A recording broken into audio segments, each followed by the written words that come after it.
त गुलड़ा टिड़न था, जॾहिं सिज थो घुरे त गुलड़ा टिड़न था।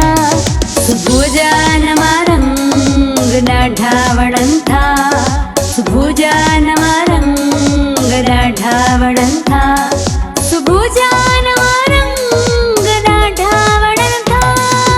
Morning at PTV national, morning at PTV national, morning at PTV national, morning at PTV national. बिस्मिल्लाहिर्रहमानिर्रहीम। डे पर डे जिते जिते हर कुंड कुड़च में जेके बि पीटीवी ऐं पीटीवी नेशनल ॾिसण वारा आहिनि उन्हनि सभिनी खे सायरा अली ख़ान जो सिक भरो सलाम क़बूल हुजे। जीअं त नाज़रीन तव्हांखे ख़बर आहे, हर टॉपिक, हर ॻाल्हि, हर सोच, हर उमंग, हर नई शइ सां गॾु, हर नई सुबुह सां गॾु असां तव्हां सां गॾु हूंदा आहियूं। हर वारे को न को कहाणी खणी ईंदा आहियूं ऐं उन ते ॻाल्हाईंदा आहियूं ऐं या त ॻाल्हाए करे कहाणीअ खे टच ॾींदा आहियूं ताकी असांखे ॼाण थी सघे, सम्झ अची सघे, असांखे हिकिड़ी जेकी ॻाल्हि चवंदा आहिनि न त दिमाग़ में उहा ॻाल्हि वेही रहे त हा असां छा पिया चवणु चाहियूं, हिकिड़ी सोच जे हिसाब सां। हिकिड़े पाड़े में हिकिड़ी माई शिफ्ट थी, हमेशह कंहिं बि पाड़े में असां शिफ्ट थींदा आहियूं त तव्हांखे ख़बर आहे त उते जा माण्हू नोट कंदा आहिनि त केरु नओं माण्हू आयो आहे, कहिड़ी तबियत जो आहे, उनजो मुड़ुसु छा थो करे, जे अगरि माई ॿाहिरि थी निकिरे त उहा छा कंदी आहे, उनजा ॿार घणा आहिनि, उनजी फैमिली कहिड़ी आहे। इहा हिकिड़ी गॉसिप सिस्टम हर कहाणी घर जी कहाणी आहे। त वरी ईअं ई हिकु माई हुनखे वॉच कंदी रही ॿी माईअ खे त भई हीअ नई शिफ्ट थी आहे। हिकिड़े ॾींहुं हू पंहिंजी दरीअ मां ॾिठो त हू कपिड़ा पई धोए, कपिड़ा टंगियल आहिनि त चई केॾा त मेरा, केॾी पूड़ माई आहे, कहिड़ो किनो पई करे, माना पंहिंजे घर खे कीअं रखंदी हूंदी, साफ़ सुथरो ई कोन रखंदी हूंदी, छो जो हिन जा कपिड़ा ई ख़राबु आहिनि धोतल। बहरहाल हिकिड़ो ॾींहुं, ॿियो ॾींहुं, टियों ॾींहुं, ईअं हिकिड़े ॾींहुं थी चए हाय हिन जा कपिड़ा त केॾा साफ़ पिया लॻनि, लॻे थो सलीको सिखी वई आहे। कंहिं जॻह ते मिलियूं ऐं हुन चयो यार हूअं त कपिड़ा ॾाढा किना धोईंदी हुई, अचानक कीअं तोखे कपिड़ा साफ़ सुथरा चई ॻाल्हि इहा कोन्हे, तव्हांखे आउं ॾिसंदी हुअसि ऐं तव्हांजा एक्सप्रेशन बि परे खां नोट कंदी हुअसि, छो जो पंहिंजी दरी दरी अॻियां थी खुले। मूं महसूसु कयो तव्हांजी फीलिंग्स खे, छो जो इंसान खे परे खां ई अंदाज़ो थी वेंदो आहे, पर पोइ तव्हांखे ॾिठोसीं ऐं अहसासु थियमि त तव्हां जेको नोट पिया कयो उहो ग़लति पिया नोट कयो। हाणे तव्हां पाण सोचंदा हूंदा छा ग़लति, ग़लति इहो त चई मूं पंहिंजी दरीअ खे डस्टिंग न कई हुई, जॾहिं मूं हुनजी डस्टिंग करे छॾी त उहो तव्हांखे साफ़ ई क्लियर नज़र अचणु लॻो। हाणे हिन ॻाल्हि ते असां सिंपली छा चऊं, छा सोच रखूं त असां पंहिंजे तरफ़ां के बि व्यूज़, के बि सोच कंहिंजे लाइ बि मुसलत करे था छॾियूं, हीउ सुठो कोन्हे, हिन जी तबियत कीअं आहे, हीउ अहिड़ो कहिड़ो आहे। इहे जेके व्यूज़ हूंदा आहिनि न, जेके पाण अगरि टिपिकल तरीक़े सां ॻाल्हि कयूं त इहा तोहमत हूंदी आहे। सो महिरबानी करे हमेशह वॾड़नि वांगुरु त पुटु हिकिड़ी आङुर जॾहिं ॿिए ते खणंदा त चारि आङुरियूं पाण ॾांहुं ईंदा, उन शइ खां हमेशह पंहिंजो पाण खे बचाईंदा रहो, छो जो हर कंहिंजो पंहिंजो पंहिंजो जेको हिसाबु किताबु हूंदो आहे। ऐं मूं हमेशह वांगुरु चयो आहे त पंहिंजो एहतिसाबु कयो, सॼो ॾींहं खे दस्ती न चाढ़ियो, हीअं जमा न कयो, पोइ ॾुखियो थो थी पए को बि कमु करणु। जे कपिड़ा सां हीअं उछलाए था छॾियूं हुनखे समेटणु ॾुखियो थी पवंदो आहे, ठाहिणु ॾुखियो थी पवंदो आहे, रिकॉर्डिंग सां या किथे कमु था वञूं जुतियूं अचे हीअं छॾे उछलाए था ॾियूं, वरी हुनखे सेट करणु ॾुखियो। अगरि उहे रुटीन में असां पंहिंजी जॻह ते रखी छॾियूं त केॾो सुठो असांजो ॾींहुं गुज़रे। तीअं ई हिन सोच खे बि वसी रखो, सुबुह खां शाम ताईं जंहिं महिल राति जो पढ़ी करे सुम्हो था सिर्फ़ु एतिरो सोचो मूं अॼु छा छा कयो, छा ग़लति हो छा सही हो। अगरि रोज़ जी ईअं थी त इहा डस्टिंग असांजे ज़हन जी बि थींदी रहंदी ऐं थींदी रहंदी त पोइ छा थींदो, सुठा ख़्वाब ईंदा, सुठी निंड ईंदी, सुकून वारी लाइफ हूंदी। सुबुह साण उथंदे चवंदासीं हलूं किचन में ऐं हली कुझु अहिड़ो ठाहियूं जेको सभिनी खे वणे, छो जो ज़हन ख़ुशि दिलि ख़ुशि त कुकिंग बि त सुठी थींदी। सो कुकिंग ते ॻाल्हि अची वई त मुंहिंजी दोस्त आबिदा, अस्सलाम वालेकुम आबिदा, कीअं आहियो? वालेकुम अस्सलाम सायरा, तव्हां कीअं आहियो? जो मां एतिरे गौर सां तव्हांजी स्टोरी पई ॿुधां ऐं तव्हां ॾाढी सुठी ॻाल्हि कई त वाक़ई जीअं असांखे उन पंहिंजे शीशे जी सफ़ाई कई न, उनखे ॾिसणु सही हो शुरू थी वई त वाक़ई जीअं तव्हां चयो असांखे पंहिंजे दिलि दिमाग़ जी बि करणु खपे। रोज़ दिलि जी बि हिकिड़ी ॿुहारी माण्हू हणी छॾे त बहितर आहे। जेको बि कीनो का ग़लति ॻाल्हि दिलि में अची वई आहे त डेली बेसिस ते घर सां गॾु गॾु, इहो त सच आहे। छो जो अगरि असांजो ज़हनी फ्रेश कोन्हे या असांजो ज़हनी साफ़ कोन्हे, असां ॿियनि खे छा सम्झाईंदासीं, असां उहा ई शइ ॾींदासीं न, ट्रांसफर कंदासीं जेके असांजे अंदरि में हूंदी, असांजी सोच में हूंदी। तव्हां सोच बि उहा ई ॾींदो। सोच ते यादि आयो, अॼु छा सोचियो था? अॼु असां बिरयानी था ठाहियूं, जेका सभिनीनि जी मां सम्झां थी शायदि ई कोई हूंदो जंहिंखे बिरयानी पसंदि न हूंदी। जेॾी महिल बि तव्हां सुठी सुठी शइ ठाहींदा आहियो न, पोइ आउं चवंदी मुंहिंजो चीटिंग डे। त अॼु असां बिरयानी ऐं था वरी ठाहियूं। तमाक सां रोज़ थी वेंदो। हाँ, ऐं तव्हां इजाज़त ॾियो त असां हिनखे स्टार्ट बि कयूं। हाँ, बिल्कुलु, छो है न? न?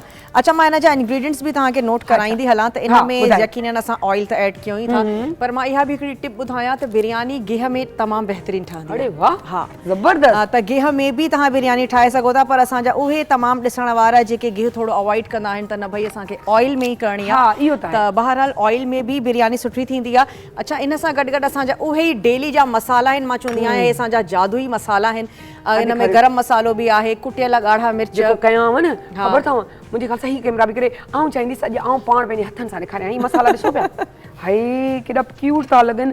हीअं हीअं करे फेरींदा आहियूं न, हाँ। इहे असांजी नानियूं ॾाॾियूं सभु इहे, बिलीव मी मूं वटि बि अॼु ताईं इहो ई अथव। हाँ, ऐं मूंखे मज़ो ईंदो आसानी आहे। थी वञे न। आसानी थी वञे, बिल्कुलु। अच्छा, इन सां गॾु थूम ऐं अदरक जो पेस्ट आहे, ऐं मां उन पेस्ट में जेके असांजा सावा मिर्च हूंदा आहिनि उहे बि मां पीसे रखंदी आहियां। तमामु बहितरीनु ज़बरदस्त। उनजो फ्लेवर बि थी वेंदो आहे। अॼु वॾा थिया आहियूं, बिल्कुलु सही ॻाल्हि आहे। केॾा होशियार थी विया आहियूं, उन्हनि जी मुड़ुस जा पाण जी- पैसा वॾा बचायूं।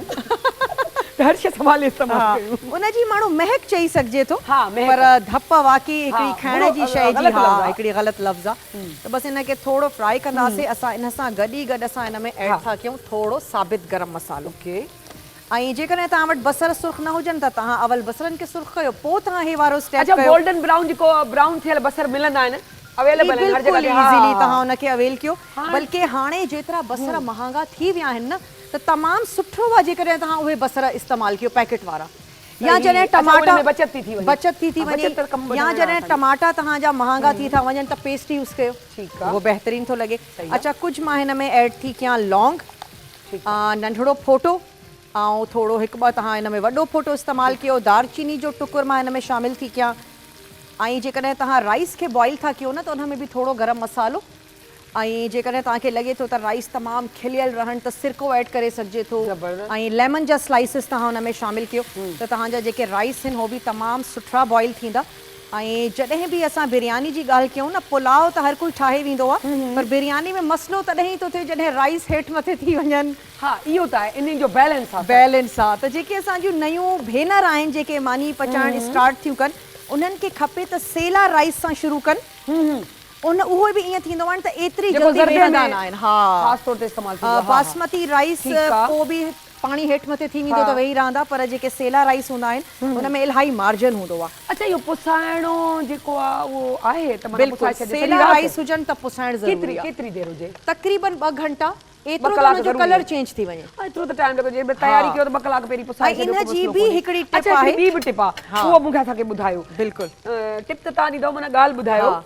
अच्छा, चांवर धोई करे पुसाए रखूं हाँ। या पहिरीं पुसायूं पोइ उन्हनि खे वई धोयूं ईअं करे? न, अवल चांवरनि खे धो, छो त जेकॾहिं तव्हां पुसाइण खां पोइ धोईंदव न त टुटी पवंदा। हाँ, चूरो हाँ, इहो ई शइ। त बिल्कुलु तव्हांखे अवल बिल्कुलु बि हुननि खे नाहे धोइणो। तव्हांखे जेतिरो बि मली मली धोइणो आहे न, हाँ, पहिरीं करे वठो। स्टार्टिंग में करे वठो। चल बस सख़्तु हूंदा आहिनि। सख़्तु हूंदा आहिनि, पोइ फुंडिजी वेंदा। फुंडिजी वेंदा ऐं हो टुटी पवंदा। तव्हां हाँ। चवंदव मां त एतिरा बेस्ट राइस यूज़ कया हुआ, सही। पर छा थी वियो त असांजा अच्छा, राइस पाणीअ जेके जो आहिनि से बैलेंस टुटी। थोरो संभाले रखणो पवंदो आहे। बिल्कुलु, बिल्कुलु। त जेको आहे एॾो न पाणी पइजी वञे, हाँ। जो गप थी वञनि। गप थी बिरयानी जो वञनि। मक़सदु आहे खड़ी खड़ी। बिल्कुलु ईअं अच्छा, हाणे आहे। हिन खां पोइ छा कंदो? हाणे मां हिन में ऐड थी कयां टमाटा, हाय, छो त चिकन खे ॻरण में एतिरी देरि त लॻे नथी। उहा मूंखे बिरयानी में टमाटा घणा पसंदि ईंदा आहिनि, हाँ, त मां सच में लॻंदा आहिनि। थोरा मां घणा टमाटा हिन में शामिलु कंदमि। ऐं जेकॾहिं तव्हां टमाटे जी पेस्ट यूज़ था कयो न, हाँ, त हाँ। हिकिड़ो टमाटो बराबरि आहे 1 टेबल स्पून पेस्ट जे। अच्छा, हाँ, जेकॾहिं तव्हां हुनखे एॾी घाटी थी वञे? एतिरी हो घाटी थी वञे। पाणी पाणी थी वञे या कुझु ॿियो सिस्टम? न, घाटी इन करे थी वञे त असां हुनखे कुक था कयूं ऐं टमाटे में जेतिरो बि पाणी आहे हो ड्राई थी थो वञे न। हाँ, इहो त आहे। ऐं पोइ वरी के माण्हू हुनखे ब्लेंड करे रखंदा आहिनि। अच्छा, हिकिड़ी ॻाल्हि ॿुधायो, इहो टेस्ट कोन ख़राब थींदी आहे? न, न, न। ऐं इलाही माण्हू कोन फ्रीज़ करे बि पाण घर में ठाहे बिल्कुलु, बिल्कुलु, बिल्कुलु बहितरीन। क्यूब्स सही आहे, बिल्कुलु, रखी तव्हां हूंदियूं ईअं कॾहिं यूज़ कजो, हुनजो फ्लेवर तमामु सुठो थींदो आहे। पर मां बिरयानी जे लाइ हुनखे रिकमेंड न कंदमि, छो त बिरयानी में न होल टमाटा सुठा लॻंदा आहिनि। हाँ, इहो त आहे। पेस्ट खल पई ईंदी हाँ, आहे, खाइण में मज़ो पवंदो आहे। ख़ासि तौर ते जॾहिं मुंहिंजी धीउ पई खाईंदी आहे त हीअं टमाटो, इहो पुदीनो, धाणा, इहे पासे पे अधु प्लेट उन सामान जी पासे ते हूंदी आहे। बिल्कुलु। पर जेकॾहिं करी आहे न, जीअं तव्हां ग्रेवी वारा था ठाहियो, पटाटो ऐं चिकन जो बोड़ा, पेस्ट हिन बहितरीन में पटाटो बि विझंदो? हिन में मां पटाटो इस्तेमालु नथी कयां। उहे असांजा 2 माण्हू हूंदा आहिनि न, पटाटे वारी बिरयानी, बिना पटाटे वारी बिरयानी। अच्छा हींअर पिया ब्राउन विझो, मतलब ओॾी महिल वारो न हो? न, वाह छो त यार, असां ज़बरदस्त। वटि ब्राउन थियल आहिनि न, फास्ट तयारी आहे। फास्ट तयारी। हाणे मां हिन में ऐड थी कयां लूण बि तव्हां ऐड कंदव पंहिंजे टेस्ट जे मुताबिक़। ऐं मिर्च त मां हिन में खुली करे थी विझां 1 टेबल स्पून पिसियल, असांजी टीम खाईंदी। ऐं 1 टेबल स्पून ॻाढ़ा मिर्च, ऐं इन सां गॾु हिन में वई हेड, ऐं 2 टेबल स्पून हिन में धाणा। अरे धाणा आऊं बि घणा थी विझां। ऐं मज़े जी ॻाल्हि थी ॿुधाई त जॾहिं अञा शादी न थी, कॾहिं मुंहिंजी चांहि सुठी कोन थी, चांवर मुंहिंजा सिधा सही कोन बीहंदा, हमेशह गप थी वेंदा। ऐं उहे अहिड़ी सभु शादीअ खां पोइ चांहि बि सुठी ठहण लॻी, ऐं चांवर पोइ मूंखां पुछंदा माण्हू। प्रैक्टिस। हा, चई सघिजे थो। हा, छो जो रमज़ान शादी खां पहिरीं जेको न सिर्फ़ु रमज़ान में किचन में किरंदी, बिल्कुलु चवंदा आहिनि न त practice makes the man perfect. जॾहिं असां पचाईंदा आहियूं त पोइ असां हुन में परफेक्ट बि थी था वञूं। अच्छा, पाणी बसि थोरो ऐड कंदासीं, एतिरो त असां हिन खे भुञूं बि, टमाटा थोड़ा सॉफ्ट थी वञनि, ऐं थोड़ी देर जे लाइ हिन खे बंदि करे रखंदासीं त जीअं असांजी जेका चिकन आहे इहा ॻरी वञे।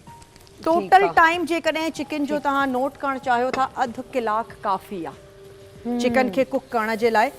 इन खां वधीक हरू भरू उनखे पचाए ढके बिल्कुलु बि ज़रूरी न आहे। त 1/2 कलाक जेका असांजी फार्मी चिकन हूंदी आहे हिन जे लाइ काफ़ी आहे। त बसि इन जी थोड़ी मां हाणे हिनखे कवर करे सेंस में त बाहि हुनजी हल्की हूंदी, ढक ॾेई रखबो। हाँ, मतलब शुरू खां वठी आख़िर ताईं 1/2 कलाक में चिकन ॻरी वेंदी आहे। जेको असां हरू भरू पचाईंदा आहियूं, केतिरी बिरयानी लाइ केतिरो इहो हिसाब ताम कयो सॼो? हे असांजी 1/2 kg तव्हांजी। अच्छा, चांवर तक़रीबन 3 पाव आहिनि, ऐं 1/2 kg असांजो चिकन आहे। असां मसालो तेज कंदासीं त ऑटोमेटिकली 3 पाव 2 किलो वारे हिसाब में अची वेंदा। बिल्कुलु बिल्कुलु माइंड जो टेक्ट आहे। हाँ, टैलेंट। पर हिकिड़ी ॻाल्हि मां ज़रूरु चवंदमि त अक्सर ईअं कंदा आहियूं असां त चांवरनि में लूणु घटि कंदा आहियूं, कोरमे खे असां चखींदा आहियूं, असां चवंदा आहियूं लूणु सही आहे, पर बिरयानी पोइ बि फिकी थी वञे। उनजी वजह इहा आहे त असां सही लूणु चांवरनि में नथा विझूं। अच्छा, चांवरनि में बैलेंस हुजणु खपे, जेको हुजणु खपे। बिल्कुलु, चांवरनि खे जॾहिं बि बॉइल कयो बिरयानी जे लाइ त लूणु हमेशह पाणी जे हिसाब सां विझो, चांवरनि जे हिसाब सां न।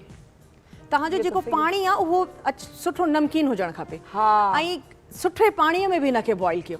जेकॾहिं पाणी घटि हूंदो, देगड़ी नंढड़ी हूंदी त पोइ बि तव्हांजा चांवर वेही वेंदा। अच्छा, लीमे तो खुली देगड़ी हुजे, चवंदा आहिनि लीमे जा 2 टे कतरा विझो त खुली खुली चांवर वेंदा। इहा सही आहे। लीमो हुजे या सिरको विझी छॾियो त उन में बहितरीन था थियनि। ॿिए कुझु माण्हू फूदने जा पता बि ऐड कंदा आहिनि, उन सां बि बिरयानी जा राइस ॾाढा ख़ुशबूदार ऐं ज़बरदस्त। असल में जॾहिं खां पंहिंजो सेट थोरो चेंज थियो आहे न, त उन में मज़ो अचणु लॻो आहे। असां हिकु मुंहिंजे घरनि में ईंदा वेंदा आहियूं, केॾी महिल आऊं हिन जे घर में, केॾी महिल मुंहिंजे घर तां हीअं लंघंदी आहे, केॾी महिल त यकीन कयो असां हिकु मुंहिंजे घर में घिड़िया पिया हूंदा आहियूं। बहरहाल मज़ो ईंदो आहे, इंजॉय कंदा आहियूं, ऐं लाइफ खे ईअं ई गुज़ारणु खपे। सो अॻु जेसि ताईं हिनखे टाइम गुज़रे, हुन खां पोइ तव्हां छा कंदा? हाणे मां छड़ो दम जी ॻाल्हि ॿुधाए छॾियां त हिन में दम में असां विझंदासीं ज़र्दे जो रंग, केवड़ा वाटर, धाणा। अच्छा, धाणे जूं जेके ॾंडियूं आहिनि न से मां दम में ऐड कंदमि, ऐं जेके फ्रेश पत्ता आहिनि से सर्विंग जे। पोइ असां अचूं था ब्रेक तक। बिल्कुलु बिल्कुलु। ॿी दोस्त, ॿी मुंहिंजी भेण जे घरां घुमी।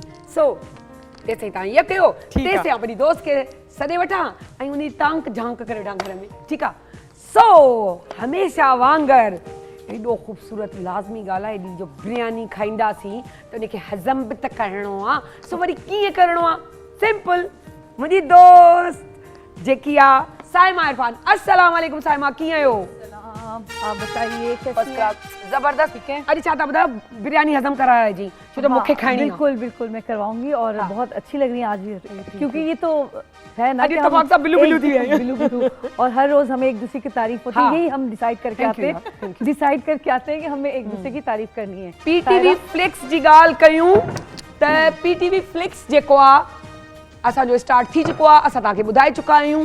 सो आउं सम्झां थी तव्हां साम्हूं विया त आउं हुनखे ॾिसी सघां, है न? बिल्कुल। हाँ, हमेशा हरू भरू हुन ते वेही रहियसि। देखिए, मैंने कहा हमारा ड्राइंग रूम है ना ये आपका, तो ये कि मैंने चेयर उठाया। ड्राइंग रूम मुझे थोड़ो वॾो थी पियो आहे न। माशाल्लाह। ऐं गप्पू शप्पू उहे ई हलंदियूं, कचहरियूं बि उहे ई हलंदियूं, सब कुछ वही होता, बस फिरंदा रहंदासीं। जैसा कि आपने कहा कि बिरयानी आज खाएंगे कि उसको कैसे हम हजम कर सकते हैं, ठीक है?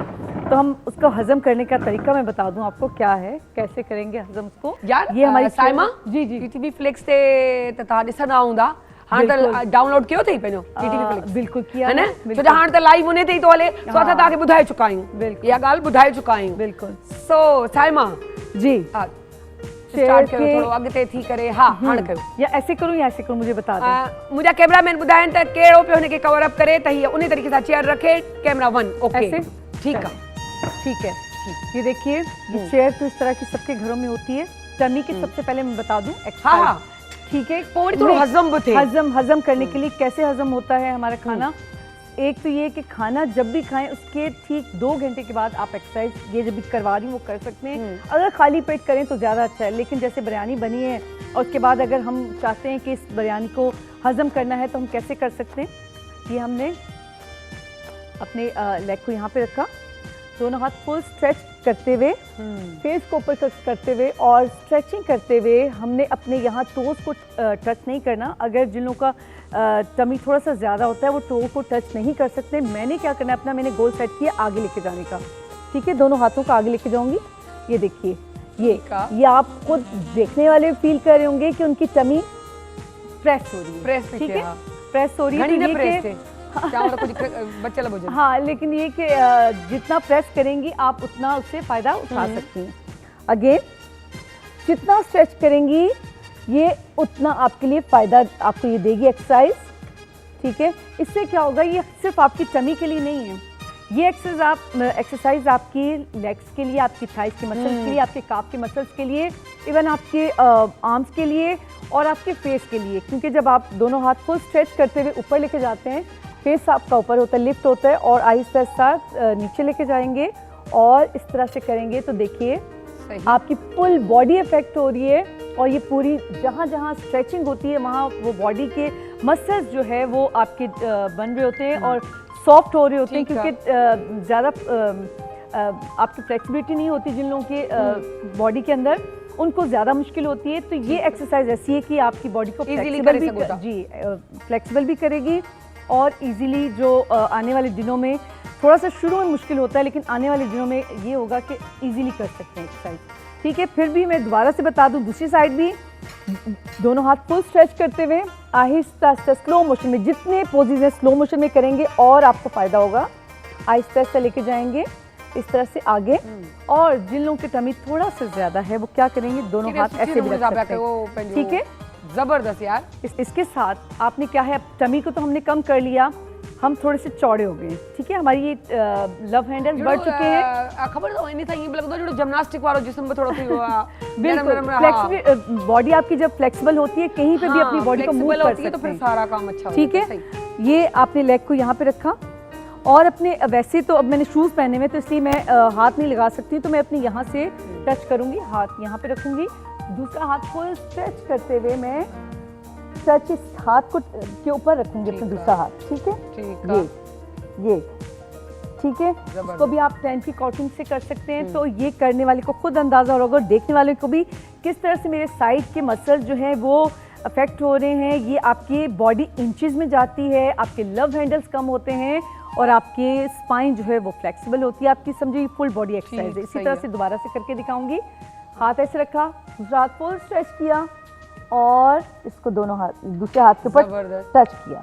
ठीक है, दूसरी साइड भी मतलब इसी तरह से दूसरी साइड भी यही करेंगे। और अगर ऐसे रखें तो ज्यादा अच्छा है। ठीक है, ये सीधा करके रखें, नीचे हील को नीचे रखिएगा। ऐसे अगर करेंगे तो बहुत अच्छा। लेकिन मैंने शूज पहने हुए, मैं जब शूज नहीं पहने होते तो आप यहाँ से पकड़ सकते हैं। शूज साइन का या विदाउट शूज का तो वधी का बेस्ट है। मैं बगैर शूज के करती हूँ। अभी तो वैसे बात मेरा मैट नहीं है तो इसलिए मैं बता रही हूँ। और इसी तरह से दूसरी साइड पे। ठीक है, और मैं यहाँ से पकड़ूंगी, यहाँ से। लेकिन ये कि मेन मेरा क्या है कंसर्न कि मैंने अपने बॉडी को फ्लेक्सिबल करना है और दूसरी साइड, एक साइड अगर एक्सरसाइज किए दूसरी साइड भी उसको वैसे ही रिपीट करना है। ठीक है, तो ये चीज़ है कि आप जितना इसको अपनी बॉडी को फ्लेक्सिबल करना चाहते हैं उतना ही आप अपने जो है इसको रेगुलर करेंगे। और रेगुलर जब करेंगे तो आप इसकी कंटिन्यूटी को जारी रखिएगा। जितना आप इसको करेंगे उतना आपकी बॉडी जो है जल्दी कम होगी, इंचेस में कम होगी, टमी कम होगा और आप अच्छा फील करेंगे। और अपने आप को फिट रखने के लिए जो है रेगुलर इसको अपने उसमें रखें। मना ये चावल हजम थी या तो हाँ, चावल हजम। लेकिन मैं ये कहती हूँ आप गौर साहब बुधे आप तो चाहिए थी थोड़ा चीटिंग के। हाँ, लेकिन खाना बुरी चीज नहीं है, मैं ये भी बता दूं, खाना बुरी चीज नहीं है, उसको हजम ना करना बुरी चीज है। ठीक है, तो ये हजम कराई जा नहीं है छोकरी। हाँ, तो आई थिंक काफ़ी लोगों का हजम हो चुका होगा ठीक है। ऐं का अहिड़ी शइ ॿुधायो हिते जेको सभिनी खे भई विराईंदी आहीं न, उहो जहिड़ो ॿुधाए त उहो बि खाइजे त हाज़मो सुठो थी वञे। बिल्कुल। उहो टिप ऑफ द डे उहो ॾेई छॾ। अच्छा है ना? सौंफ है, सौंफ है हाँ। तो वो मैं बता सकती हूँ। सौंफ है, उसके अंदर मैं जो बनाती हूँ, मैंने लाइव भी बताया था आपको। हाँ। सौंफ के अंदर आपने एक आधी प्याली सौंफ ले ली, ठीक है। उसके अंदर आपने छोटे छोटे कोपरे के पीसेस डाल दिए, थोड़ा सा आपने नट्स, कोई भी आप जो घर में होंगे वो आप डाल दें।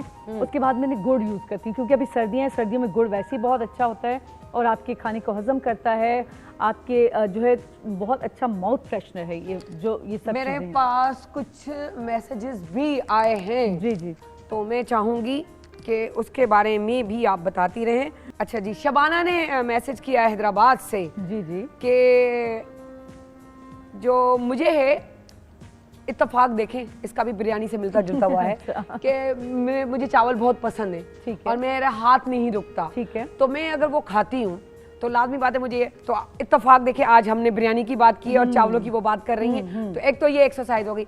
अगर कुछ इस तरह की हो, कोई जल्दी से हो कि इतना कुछ ना करना पड़े, अब कहीं बैठे हैं और हमें हजम करना है, तो उस तरह की कौन सी हो, यूं करके यूं करके यूं करके, कैसे करके? अच्छा, सबसे पहले तो मैं बता दूं, फेस को हमें जब भी बैठे आप फेस को ऊपर करके बैठें और ये अपनी टम्मी बैक को अंदर की तरफ फुल स्ट्रेट करके बैठिए और बिल्कुल ऐसे अपने आप को अलर्ट हो करके बैठें, ठीक है। सबसे पहले तो पोस्चर ये होना चाहिए।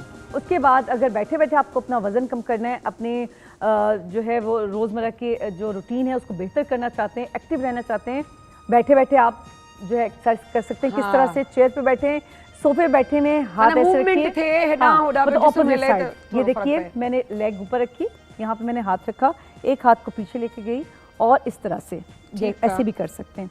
और फेस को मैं पीछे की साइड पे लेके गई, इससे क्या होगा, देखने वालों को पता चल रहा होगा मेरे ये स्किन जो है ये स्ट्रेच हो रही है।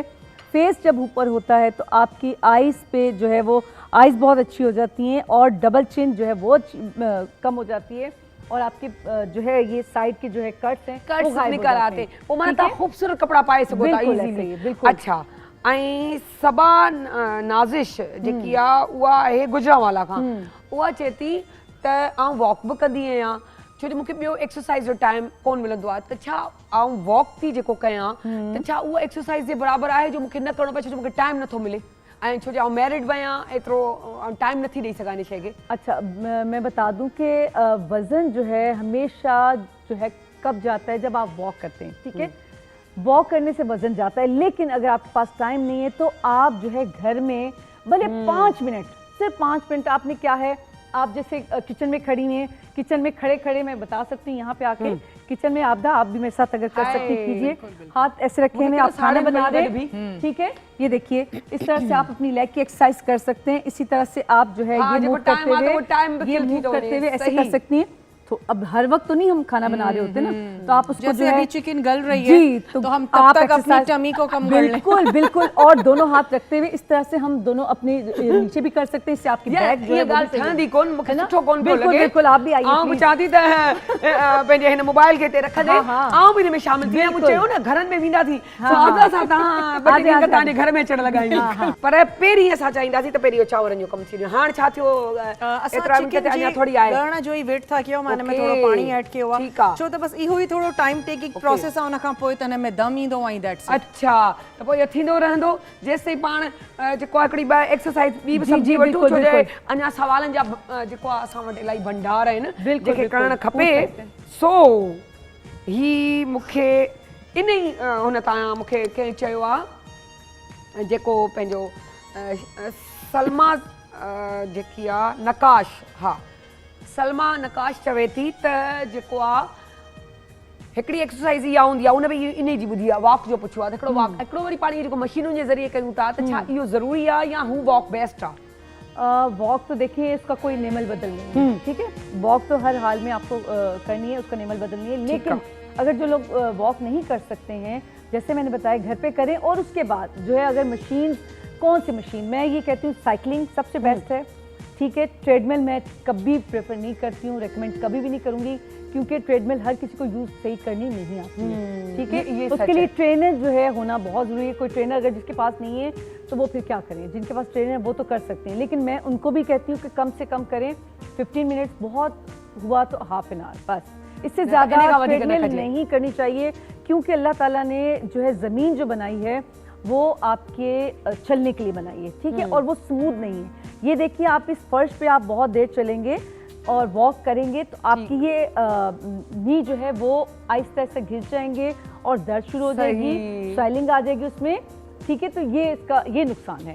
अच्छा। और अगर आप वॉक करेंगे ऐसी जगह पे, पार्क में करेंगे, कोई ऐसी वो ट्रैक बना हुआ होता है जो वहाँ अगर करेंगे तो वो फायदा देगी आपको, क्योंकि वो स्मूथ नहीं है। वो उनके लिए अलग से जो है वो जगह बनाई हुई थी वॉक करने के लिए, तो ये कि वो इफेक्टिव है, ठीक है। आई thank you so much Saima, तव्हां ॾाढी सुठियूं शयूं ॿुधायूं, पर मज़े जी ॻाल्हि थी ॿुधायांव साइमा, ईअं कोन्हे तव्हांखे ॿुधाईंदी आहे उन मां बि फ़ाइदो खणंदी आहियां, पोइ हिते त ॾाढा पोज़ हणंदी आहियां, उते वञी लॻी पईंदी आहियां।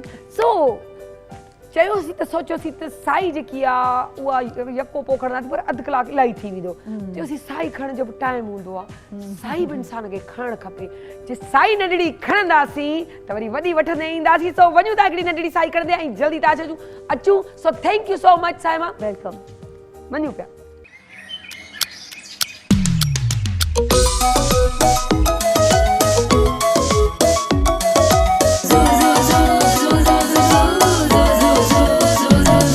जॾहिं सिज थो घुरे त गुलड़ा टिड़न था, जॾहिं सिज थो घुरे त गुलड़ा टिड़न था, सुबुह जा नवा रंग ॾाढा वणनि था, सुबुह जा नवा रंग ॾाढा वणनि था, सुबुह जा नवा रंग ॾाढा वणनि था। Morning at PTV national, morning at PTV national, morning at PTV national, morning at PTV national.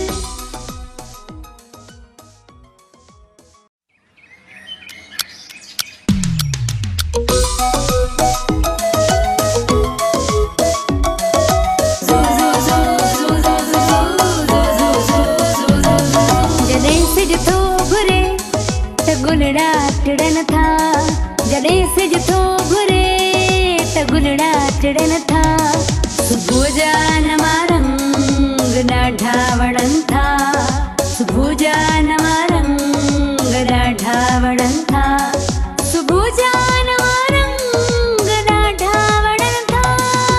Morning at PTV national, morning at PTV national, morning at PTV national, morning at PTV national.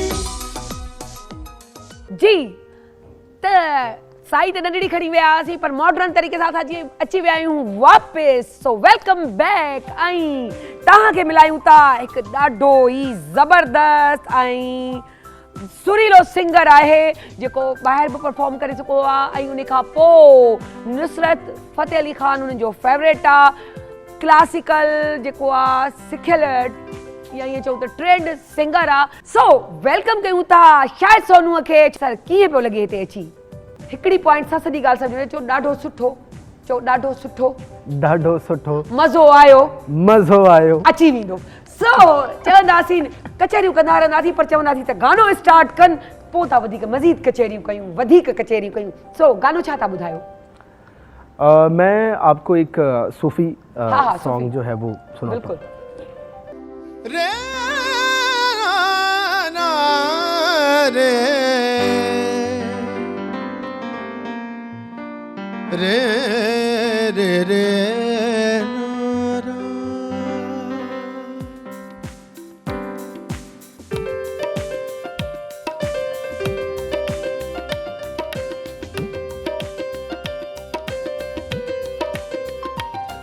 वे माया तेरे ਵੇਖਣ ਨੂੰ, ਵੇ ਮਾਇਆ ਤੇਰੇ ਵੇਖਣ ਨੂੰ, ਚੁੱਕ ਚਰਖਾ ਗਲੀ ਦੇ ਵਿੱਚ ਡਾਵਾਂ, ਵੇ ਮਾਇਆ ਤੇਰੇ ਵੇਖਣ ਨੂੰ, ਚੁੱਕ ਚਰਖਾ ਗਲੀ ਦੇ ਵਿੱਚ ਡਾਵਾਂ, ਵੇ ਲੋਕਾਂ ਬਾਣੇ ਮੈਂ ਕੱਤਦੀ ਤੰਦ ਤੇਰੀਆਂ ਯਾਦਾਂ ਦੇ ਪਾਵਾਂ, ਵੇ ਲੋਕਾਂ ਬਾਣੇ ਮੈਂ ਕੱਤਦੀ ਤੰਦ ਤੇਰੀਆਂ ਯਾਦਾਂ ਦੇ ਪਾਵਾਂ।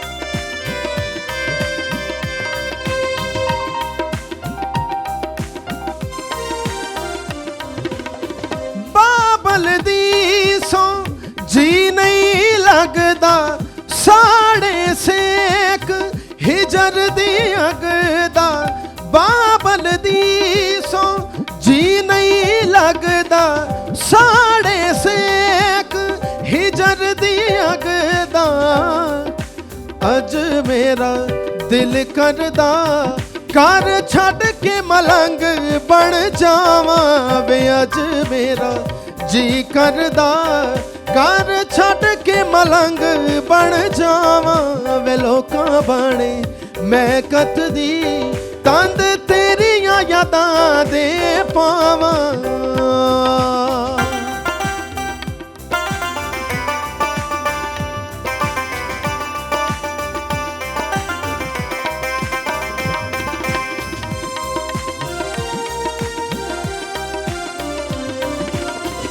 ਚਰਖੇ ਦੀ ਕੂ ਕਰਦੇ ਓਲੇ ਯਾਦ ਤੇਰੀ ਦਾ ਤੂੰ ਬਾਬੋਲੇ ਚਰਖੇ ਦੀ ਕੂ ਕਰਦੇ ਓਲੇ ਯਾਦ ਤੇਰੀ ਦਾ ਤੂੰ ਬਾਬੋਲੇ ਵੇ ਨਿੰਮਾ ਨਿੰਮਾ ਗੀਤ ਛੇੜ ਕੇ ਤੰਦ ਕੱਤ ਦੀ ਹੁਲਾਰੇ ਖਾਵਾਂ ਵੇ ਨਿੰਮਾ ਨਿੰਮਾ ਗੀਤ ਛੇੜ ਕੇ ਤੰਦ ਕੱਤ ਦੀ ਹੁਲਾਰੇ ਖਾਵਾਂ ਵੇ ਲੋਕਾਂ ਬਾਣੇ ਮੈਂ ਕੱਤ ਦੀ ਤੰਦ ਤੇਰੀਆਂ ਯਾਦਾਂ ਦੇ ਪਾਵਾਂ ਵੇ ਲੋਕਾਂ ਬਾਣੇ ਮੈਂ ਕੱਤ ਦੀ ਤੰਦ ਤੇਰੀਆਂ ਯਾਦਾਂ ਦੇ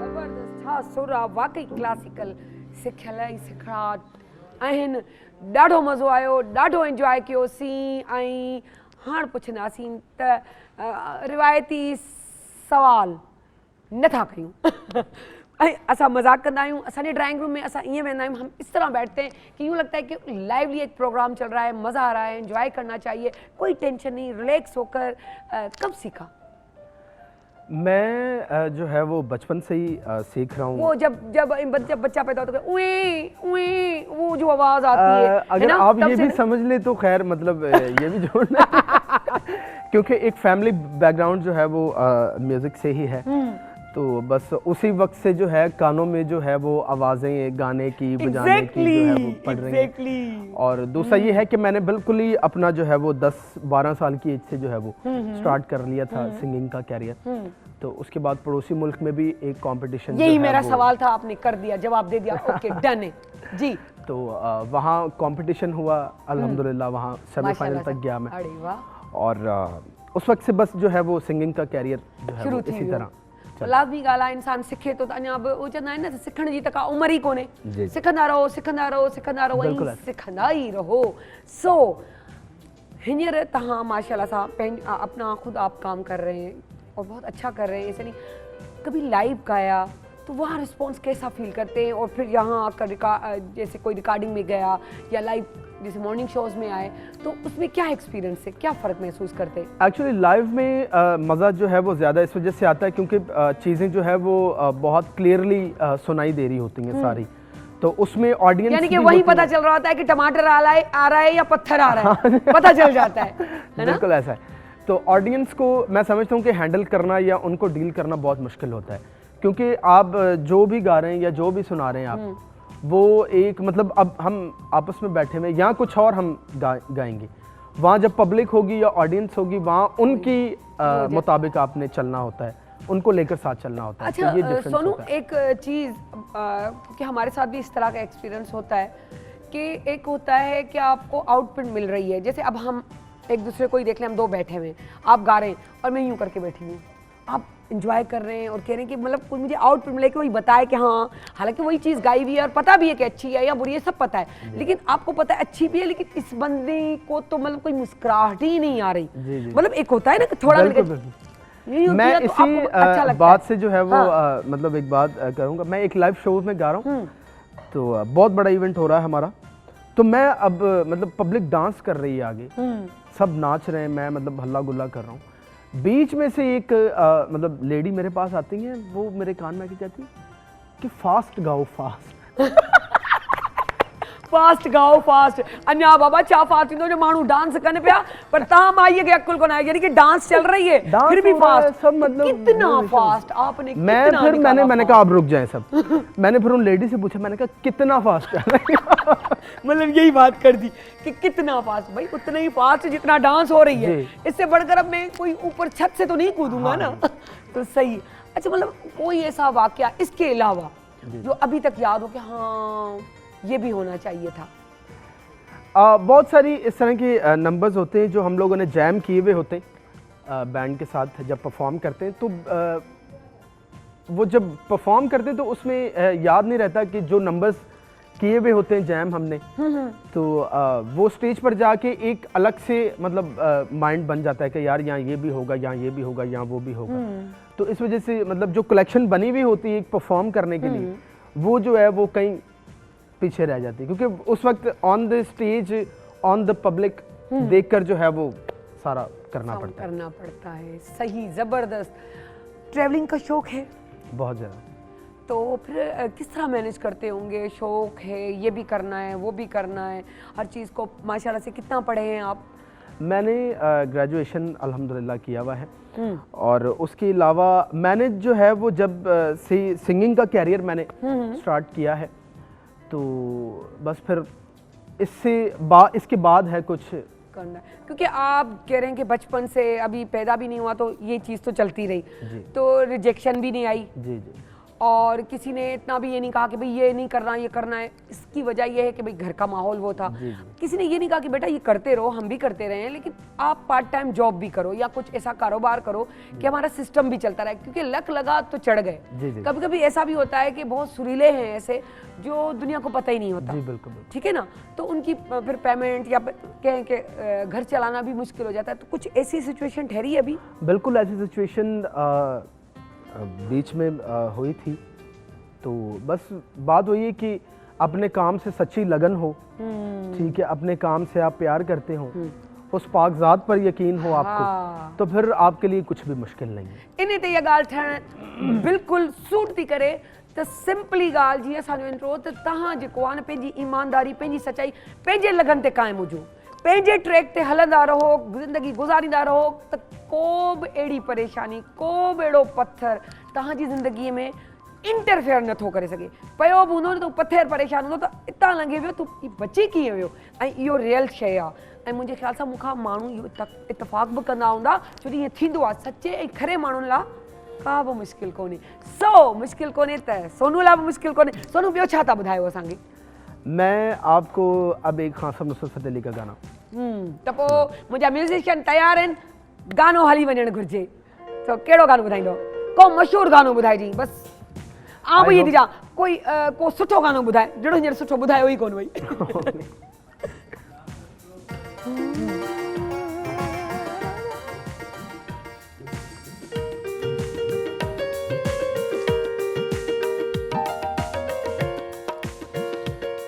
सावन की भीगी रातों में जब फूल खिले बरसातों में, सावन की भीगी रातों में जब फूल खिले बरसातों में, जब छेड़े सखियां बातों में, मैनू यादां तेरियां आंदियां ने, मैनू यादां तेरियां आंदियां ने, मैनू यादां।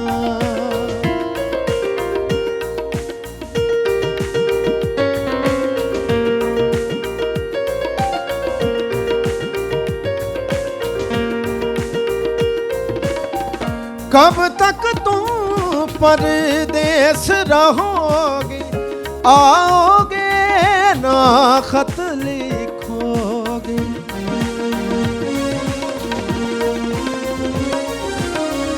मैं घुट घुट के जाने दूंगी, फिर तुम किसको जान कहोगे, ढूंढोगे जंगल बेले में इस बस्ती में इस मेले में गाओगे यही तुम अकेले में। मैनू यादां तेरियां आंदियां ने, मैनू यादां तेरियां आंदियां ने, मैनू यादां तेरियां आंदियां ने, मैनू यादां।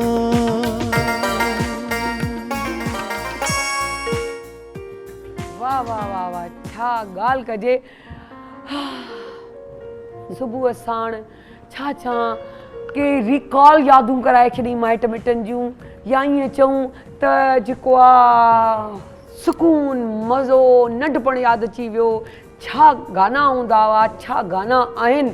अॼु बि जेके उहे गाना हुआ उहे ई आहिनि। अॼु जी जनरेशन ॾिसो उन्हनि ई गाननि खे खणंदे खणंदे पंहिंजी लाइफ गुज़ारनि पियूं, ऐं इहे ई उहे गाना आहिनि जिन खे रिमिक्स करे ॾाढो ज़बरदस्त तरीक़े सां सो असांखे तव्हां लाइव जेको आहे ॾिसी सघो था, जेको तव्हांखे असां ॿुधाए छॾियूं फ्लिक्स ते, PTV फ्लिक्स तां। सो ज़रूरु ॾिसिजो। तव्हांजी इहा शिकवा शिकायत असां कॾहिं खां ख़तमु करे चुका आहियूं, ऐं रूटीन में तव्हांखे चवां पई त PTV फ्लिक्स ते ज़रूरु असांखे ॾिसंदा कयो। ओॾी महिल ई जेको आहे असांखे कॉल करे छॾियो, पर तव्हांखे डाउनलोड करिणो पवंदो, इहो ॻाल्हि ज़हन में रखणी आहे। सो सोनू महिरबानी, शुक्रिया। छा चइजे ॿियो, वरी ॿीहर बि घुराईंदासीं तव्हांखे, ज़रूरु घुराईंदासीं। माशाल्लाह ॾाढो सुठो आवाज़ु, ॾाढो मज़ो आयो, ॾाढो इंजॉय कयो। सो थैंक यू था कयूं, ऐं वञूं था नंढड़ी साई ब्रेक ते।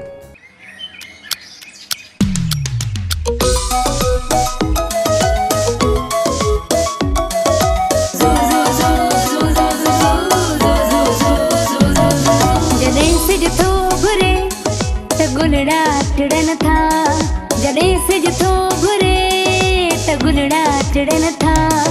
सुबुह जा नवा रंग ॾाढा वणनि था, सुबुह जा नवा रंग ॾाढा वणनि था, सुबुह जा नवा रंग ॾाढा वणनि था। Morning at PTV national, morning at PTV national, morning at PTV national, morning at PTV national.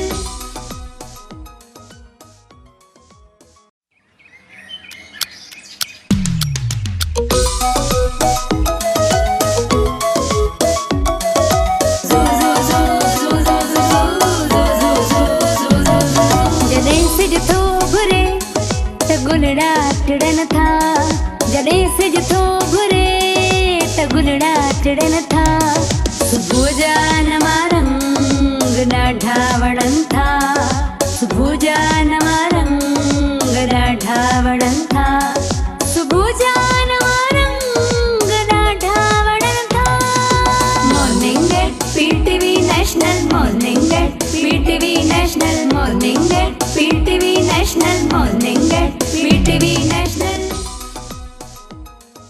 जी वेलकम बैक। वरी वरी साईं सां गॾु मौजूदु आहियूं।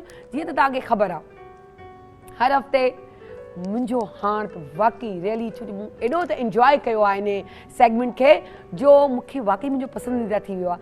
हाणे त मूंखे जॾहिं बि चवंदा आहिनि मौज़ूअ ते ॻाल्हायो, तव्हां सम्झी विया हूंदा, तव्हां दिलि सां ॻाल्हाईंदी, दिलि सां सवालात। मूं चयो न, जेॾी महिल ॻाल्हाईंदा आहिनि त सवाल पाणे ठहंदा वेंदा आहिनि, ऐं मज़ो बि ईंदो आहे, इंजॉय बि कंदा आहियूं। ऐं हाणे इहो बि चवंदासीं पुठे जीअं पहिरीं चवंदा हुआसीं त टॉपिक बि तव्हां ॿुधायो, जेको दिलि चवणो आहे ॿुधायो, छो जो तव्हांजे ॿुधाइण जो अंदाज़, सम्झाइण जो अंदाज़ अहिड़ो आहे, जॾहिं सवालात तयारु थी था वञनि, ॿुधण जो त मज़ो ई पंहिंजो आहे। सो वेलकम था कयूं अवैस रब्बानी। अस्सलाम वालेकुम सर, कीअं आहियो? वालेकुम अस्सलाम। सर अॼु त मैचिंग ते वेठा आहियूं पाण ॿई, जी माशाल्लाह, अल्हम्दुलिल्लाह, परवरदिगार जो करम आहे। ऐं सेट बि तव्हांजो तमामु बहितरीनु आहे, तव्हां पाण बहितरीनु आहियो माशाल्लाह। Thank you so much. ऐं टॉपिक बि तमामु बहितरीनु आहे तव्हांजो, सुठो इलाही।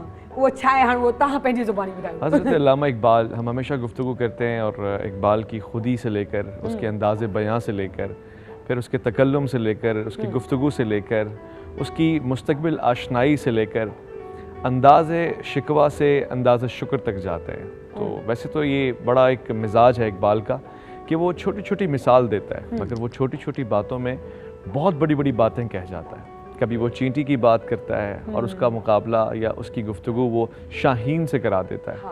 कभी वो किसी एक मामूली परिंदे को उठाता है और फिर उसको शाहीन से लड़ा देता है। सही। उठा सा किया पर्दा इस रात से, लड़ा दे ममूले को शहबाज से।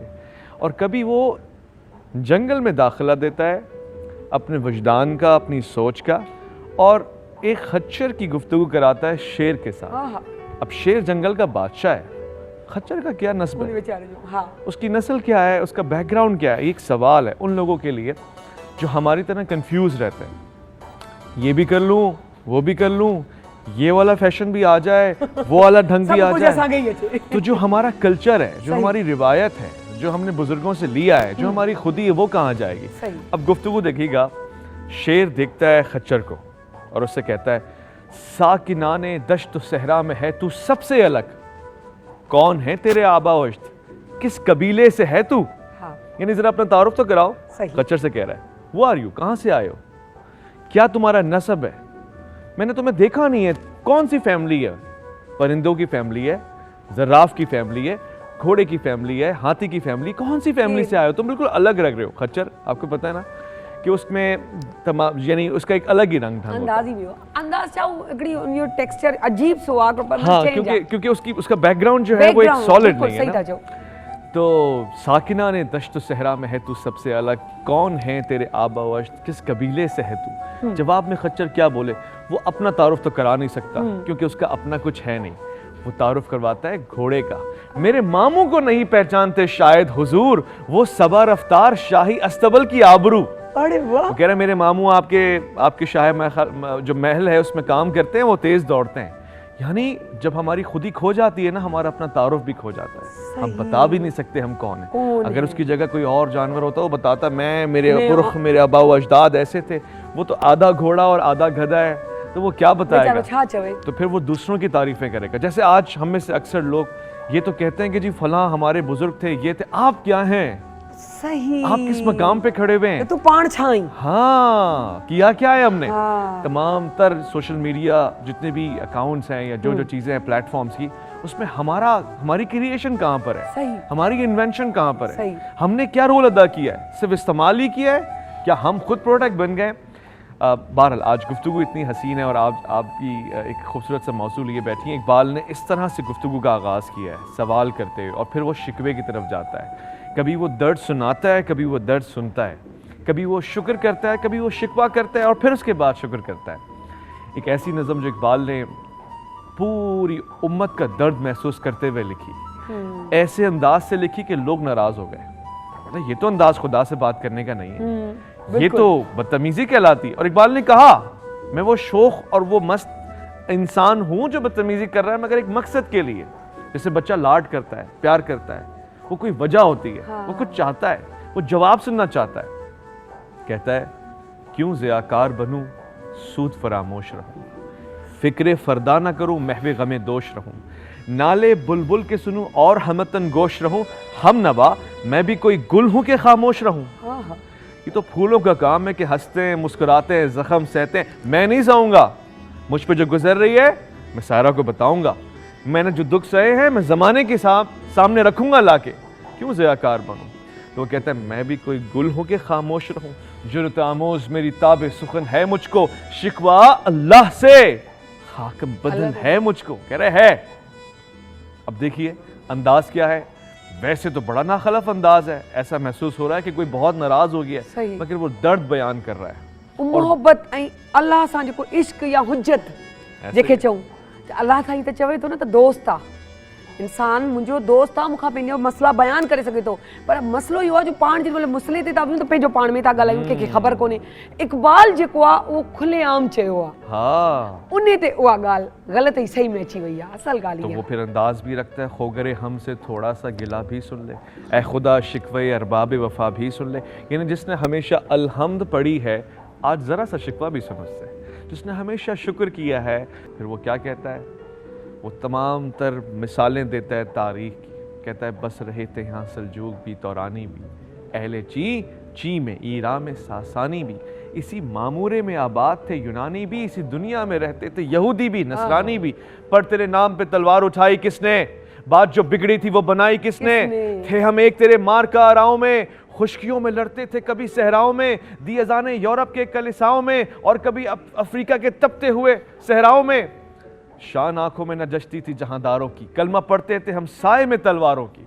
टल न सकते थे अगर जंग में अड़ जाते थे, पाँव शेरों के भी मैदान से उखड़ जाते थे। तुझसे सरकश हुआ कोई तो बिगड़ जाते थे, देख क्या चीज है, हम तोप से लड़ जाते थे। अब देखिए, जब वो सारी बातें बता रहा है ना, वो अपने असलाफ की रिवायात बता रहा है। वो बता रहा है कि हमने किस कदर इंतहा पे जाके मोहब्बत और वफा निभाई है। वो बता रहा है कि हमने कितनी कुर्बानियां दी हैं। और भी लोग थे ना यहाँ पे, उन्होंने तो प्यार नहीं किया, और किया तो उस मकाम पे नहीं किया जिस मकाम पे आके हमने किया। दश्त दश्त दरिया भी न छोड़े हमने, बहरे जुल्मात में दौड़ा दिए घोड़े हमने। वाह वाह। ये अंदाज उसने अपने बुजुर्गों से सीखा। वो एक एक रिवायत उसने बयान की अपनी शायरी की जुबान। और मरते थे तो तेरे नाम की अजमत के लिए, थी ना कुछ तेग जनी मालो हुकूमत के लिए, सरबकफ फिरते थे क्या दहर में दौलत के लिए। कौम अपनी जो जरो माल पर मरती, बुत फरोशी के एवज बुत शिकनी ना करती। कहते हम बेचते ना, हम सेल आउट करते। हमारे सामने सोमनाथ का मंदिर था, हमारे सामने हजारों चीजें थी, हमने कॉम्प्रोमाइज नहीं किया। क्यों? क्योंकि हम आपके फरमा रवा थे, हम आपके एम्बेसडर थे, हम आपके आगे नुमाइंदा बने हुए थे, रिप्रेजेंट कर रहे थे। तो ये अंदाज उसका शिकवा है। एक एक मकाम पे उसने कहा, साज खामोश हैं, फरियाद से मामूर हैं हम, नाला आता है अगर लब पे तो माजूर। हम कहते हैं सुनना पड़ेगा, मैं जो बात कह रहा हूँ वो सुननी पड़ेगी। वो तल्ख है मगर वो हकीकत है, मैं फील कर रहा हूँ। देखिए, आज के ज़माने में ये बड़ा मसला है। हम अपने स्कूल्स कॉलेजेस में बच्चों को कहते हैं, बेटा बताते क्यों नहीं हो जो गुजर रही है। बच्चा खामोश होता जा रहा है और वो अपने गम का इजहार नहीं करता। ये उससे बड़ा गम है, यहाँ से डिप्रेशन का आगाज होता है। सही। इकबाल ने उम्मत मुस्लिमा को और हर कस और नाकिस को एक पैगाम दिया, जो फील करो ना बयां करो, बस कह दो, कह के गम निकाल दो, इधर उधर बुराई ना करो, खुदा से रूबरू होके गुफ्तगू कर रहा है वो। अच्छा सर, अगर पाण ईअं ॾिसूं अॼुकल्ह, अगर इन ते थोरो पाण इहो ॻाल्हायूं त असांजा जेके माइट आहिनि या असांजा वॾा या जेके अॼु जा माइट आहिनि, उहे ॿारनि खां जेतिरा क़रीब आहिनि ओतिरा परे थी विया आहिनि। क़रीब ईअं आहिनि जो वेठा त गॾु आहिनि, परे ईअं जो मोबाइलनि जे ज़रिए आहिनि। हू पंहिंजो मोबाइल, ऐं पंहिंजो मोबाइल, हू पंहिंजो मोबाइल, हू पंहिंजो मोबाइल, यानी कि 10 ॼणा वेठा आहियूं त पंहिंजे पंहिंजे मोबाइल में ऐं चऊं छा था, गॾु त आहियूं पर असां गॾु कोन आहियूं, असां पंहिंजे मोबाइलनि में आहियूं। त उहे ॿार चवंदा तव्हां सां त हुआ कॾहिं गॾु, तव्हां त असां गॾु आयो कोन, तव्हां त पहिरीं हूंदो आया सिस्टम त असां मैट जे हवाले करे छॾियासीं, हाणे असां मोबाइल जे हवाले करे छॾियो आहे। ॿार अञा थोरो सम्झे नथो। ऐं वॾी ॻाल्हि, अगरि अलाए तव्हां हिन ॻाल्हि खे केतिरो ऑन कंदो, त छा इंटरनेट हिन वक़्तु कनेक्शन आहे त एॾो वधीक नंढे ॿार लाइ प्राइमरी में हुजणु खपे, या नंढे ॿारनि खे हुजणु खपे जो मोबाइल खणी वेहनि, जो उन्हनि जी नज़रूं ख़राब थियनि? इकबाल ने शायद उस ज़माने में महसूस कर लिया था कि इस तरह की चीज़ें होंगी। वो कहता है ज़माना आया है बेहिजाबी का, यानी एक ऐसा चेंज आया है कि अब कोई किसी को रोक नहीं सकता, आम दीदारे यार होगा। ये उस दौर का भी मसला था, इस दौर का भी मसला है। हम बच्चे से दूर तो रखें, एक लिमिट तक उसको हर चीज़ दें। छोटे बच्चे के हाथ में सेलफोन क्या, बाइकें भी होती हैं आजकल, क्या होगा, हादसात ही होंगे ना। जब उस गाड़ी से जो कि सिर्फ एक रोड पे चलती है, हादसा हो सकता है अगर कम उरी में दिया जाए। वो गाड़ी जो जिधर चाहे लेके चले जाओ, नेट की दुनिया है, जिस साइट पे जाके चले जाओ हादसा होगा ना। इकबाल ने शायद उस ज़माने को और अगले ज़माने को देख लिया था। जब वो शिकवा कर रहा था ना, तो वो यही बात कर रहा था। पहले तो वो अपने इस्लाफ की बातें बता रहा था। तू ही कह दे उखाड़ा दरे खैबर किसने, शहर कैसर का जो था उसको किया सर किसने, तोड़े मखलूक के खुदावंद के पैकर किसने, काट कर रख दिए कुफार के लश्कर किसने, किसने फिर जिंदा किया तस्किराए यज़दा को, किसने फिर ठंडा किया आतिश कदा ईरा को। कौन सी कौम फकत तेरी तलबगार हुई और तेरे लिए जहमत कशे पेकार हुई, किसकी शमशीर जहांगीर जहांदार हुई, किसकी तकबीर से दुनिया तेरी बेदार हुई। इकबाल ने वो सारी मिसालें रख दी सामने कि बताइए किसका रिस्पॉन्स आया और किसका रिएक्शन आया, किसने तेरे आगे और तेरे लिए जाने दिए। मगर आज अब वो अल्ताफ नहीं, हम पे इनायात नहीं। बात ये क्या है कि पहली सी मदारात नहीं, यानी आज वो लुत्फ व इनायत नहीं है, आज वो मजे नहीं है, आज वो प्यार तुझे हम पे नहीं आ रहा। हम वही लोग हैं, हम वही लोग हैं जो सहराओं में, दश्त में और मुख्तलिफ मकामात पे जंगों के लिए लड़े मारे जाते थे। ये शिकवा उसने किया। मैं आज भी ये बता रहा हूँ कि इसको पढ़ना और इसको समझना और इसको अपने अंदाज में उतारना इसलिए ज़रूरी है कि कोई जाने के सवाल किया जाएगा तो जवाब आएगा। अफलाक से आता है नालों का जवाब आखिर, करते हैं खिताब आखिर, उठते हैं हिजाब आखिर।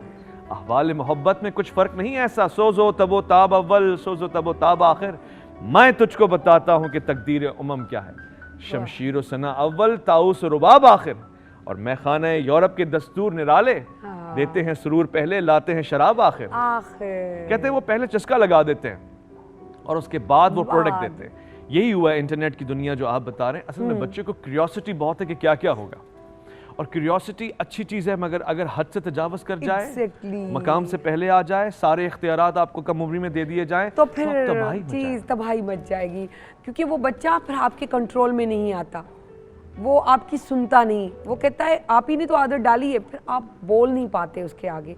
और ये हिकिड़ी ॻाल्हि तव्हां सां ॿी बि कंदी हलां, सर जे लाइ शायदि सर खे ख़ुशी थिए त मूं जेॾीमहिल ही शिकवा जेको पढ़ियो या ॿुधो त मूंखे बि आउं बि उन्हनि माण्हुनि मां आहियां त इहो कीअं, छो जो मूं उनजी डिटेल कोन सम्झी हुई। जॾहिं खां तव्हां सां मुंहिंजो प्रोग्राम शुरू थियो आहे ऐं जंहिं तरीक़े सां तव्हां डिटेल ॾियणु लॻायो, बिलीव मी मूंखे दिमाग़ में वञी त हा असां अलाह सां त कंदा आहियूं हुजत, असांखे त अलाह इजाज़त पाण ॾिनी आहे, आउं तुंहिंजो दोस्त आहियां, तूं मूंसां वेही ॻाल्हाए, फ़र्क़ु एतिरो आहे जो पाण जेको आहे मसइले ते वेही डायरेक्ट था ॻाल्हायूं या आसमान जे ईअं बीह करे कंध में नियारे मथे ओॾीमहिल था चऊं, पर जेको इक़बाल चयो उहो सरेआम चयो, खुलेआम चयो, जॾहिं खुलेआम चइबो आहे त पोइ बाग़ी त कहलाइबो आहे न, ग़लति बि थींदो सही। ऐं एॾो जिगर इक़बाल जो हो जो उन इहो बर्दाश्त कयो, પછી तोखे कहिड़ी ख़बर अमल जो दारो मदार सॼो नियत ते हूंदो आहे, इक़बाल जी नियत ॾिठी वई, असांखे कहिड़ी ख़बर आहे, हू नुक़्ते नवाज़ आहे, कंहिंखे बख़्शंदो कंहिंखे न, असां जज कोन्हे, जजमेंटल कॾहिं बि न थियो, असांजो स्टार्ट पोइ इहो ई हो तो कपड़ा भी करे मेरा कपड़ा, खबर पई तो वो शीशो ही ख़राब हो, शीशे के साफ़ कर तो कपड़ा भी साफ़ नज़र अचनि, तो अंदर के साफ़ कयो तो कम ही आसान थियो पवन। ॾिसो कुदरती आउं केॾीमहिल सोचींदी आहियां त जेॾीमहिल असां का बि ॻाल्हि कंदा आहियूं त लिंक सां लिंक कुदरती मिलियो वञे, या ईअं चऊं त लाइफ आई ईअं का न का किथां न किथां को न को कनेक्शन मिलियो वञे ज़िंदगी जो, सिर्फ समझण जी ज़रूरत है। ऐसा ही है। और हम मैं कहता हूँ ना कि कंपेयर करें सॉलिड फैक्ट्स के साथ, लीगल के साथ, हम ये देखें ना कि खुदा ने कितना प्यार किया है, कितना लाड दिया है हमें, कितना हमारे नाज नखरे उठा लेता है वो, इतना बर्दाश्त। अगर कोई इंसान होता ना उसके मकाम पे तो पहले दिन ही पकड़ करके काम खत्म कर देता हमारा। अब माँ बाप की हमें हमारे फ़राइज़ है कि हमें माँ बाप की खिदमत करनी है, लेकिन देखें अल्लाह उसका भी अजर देता है कि तूने अपने माँ बाप भी असर दे रहा है। आप देखिए माँ बाप, आप जो इज़्दिवाजी ज़िंदगी में अपनी ज़ौजा का हक अदा करते हैं वो उसको इबादत को शुमार करता है, इतना प्यार करने वाला। बाला जब इकबाल ने शिकवा किया, उसने मुख्तलिफ मौज़ूआत रखे, उसने ये भी कहा, उसने कहा देखो अब दूसरे भी हैं ना, छोटे बच्चे होते हैं ना, वो कहते हैं अगर कोई घर का बड़ा होता है, अच्छा उसको चॉकलेट दी जा रही है हमें नहीं दी जा रही, तो फिर वो बाबा कहता है जी वो ऐसा है कि वो पढ़ने में अच्छा है ना इसलिए दी जा रही है। इकबाल कंपैरिजन कर रहा है, कह रहा है उम्मतें और भी हैं उनमें गुनाहगार भी हैं, ये शिकवा है, अजिज वाले भी हैं मस्त मैं पिंदार भी हैं, उनमें सैकड़ों काहिल भी हैं, गाफिल भी हैं, होशियार भी हैं, सैकड़ों हैं जो तेरे नाम से बेजार भी हैं, रहमतें हैं तेरी अगियार के काशानों पर, बर्फ गिरती है तो बेचारे मुसलमानों पर।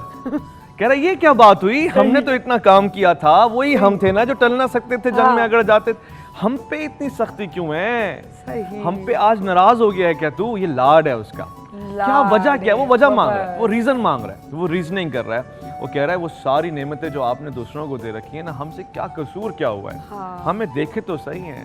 तो ये उसका अंदाज शिकवे का उसने शुरू किया, और ये अच्छा है। आज आप देखें ना, मैं कहता हूँ कि वो शिकवा अगर किसी लव स्टोरी में ना हो, किसी घर में ना हो, तो वो सच्चाई पे मबनी नहीं होता, वो धोखा होता है, नहीं ये जरूरी है। हाँ, अब जब तक थोड़ी कड़वाहट का पता नहीं चलेगा तो आपको मीठे का पता ही नहीं चलेगा मीठा होता क्या है। वाह वाह वाह, कितना गहरा जुमला आपने कहा, लाखों की बात। हम देखिए ना, एक चीज खा रहे हैं, मैं आपको बताऊं एक सिंपल सी छोटी सी बात, कि चीनी बंद कर दें, ठीक है, अगर शुगर वाले हैं तो वो कोई भी कैंडल वगैरह कोई इस्तेमाल कर रहे हैं तो वो कहते हैं यार ये क्या है, हमें पता ही नहीं चल रहा, लेकिन जब जैसे यूज टू हो जाते हैं तो उनको उसका मज़ा आने लगता है। चीज़ का तभी पता चलता है जब आप उसको यूज़ करते हो, और गलत सही का भी तभी पता चलता है जब हम अपने पराये को, या हम यूँ कहें कि जजमेंटल हो गए कि ये बुरा है मैं, ये हम यूँ कहें कि पहले करते थे मैं, अब करते हैं जजमेंटल है कि ये जो भी फैसला है हम अपनी मर्जी से करें। तो बहरहाल इन चीज़ों को थोड़ा अवॉइड करेंगे तो हमारी ज़िंदगी बहुत आसान हो जाएगी। और मैं कहता हूँ कि ये हकीकत बात, जब आप कड़वे का मजा चख लेते हैं ना, फिर हाँ, आपको मीठे की बस, कदर हो बस, जाती बस, है, फिर आपको एहसास हो जाता है। अच्छा, ये जरूरी है, बाज़ औक़ात आप मीठा चखा होता है ना, तो आपको कड़वे की पहचान भी हो जाती है कि भाई ये फ़र्क क्या है। इकबाल ने शिकवे में, जो हम तसलसल से जिस मौजू के ऊपर गुफ्तगू कर रहे हैं, वो जो मीठा था ना, उसका मजा चखा के एक्चुअली शिकवा उम्मत से किया है, हमसे किया है। यानी पहले उसने बताया कि वो कौन लोग थे, उसको जवाब देना था ना। आ गया इन लड़ाई में अगर वक्त नमाज, किबलरू हो के जमी बोस हुई कौम हिजाज। एक ही सफ में खड़े हो गए महमूद व अयास, ना कोई बंदा रहा बाकी ना बंदा नवाज, बंदा हो साहिब व मोहताज हो गनी एक हुए। तेरी सरकार में पहुंचे तो सभी एक हुए। तो उसने हमें अदब बता दिया कि देखो ये था वो मकाम, सही, और ये था ये वो अदब की वो मार्फत की जिंदगी के जिसमें महमूद और अयास एक साथ खड़े हो जाते थे, वो मंजिल की तरफ गामजन लोग थे। आज तो तुम नमाज में आते ही नहीं हो।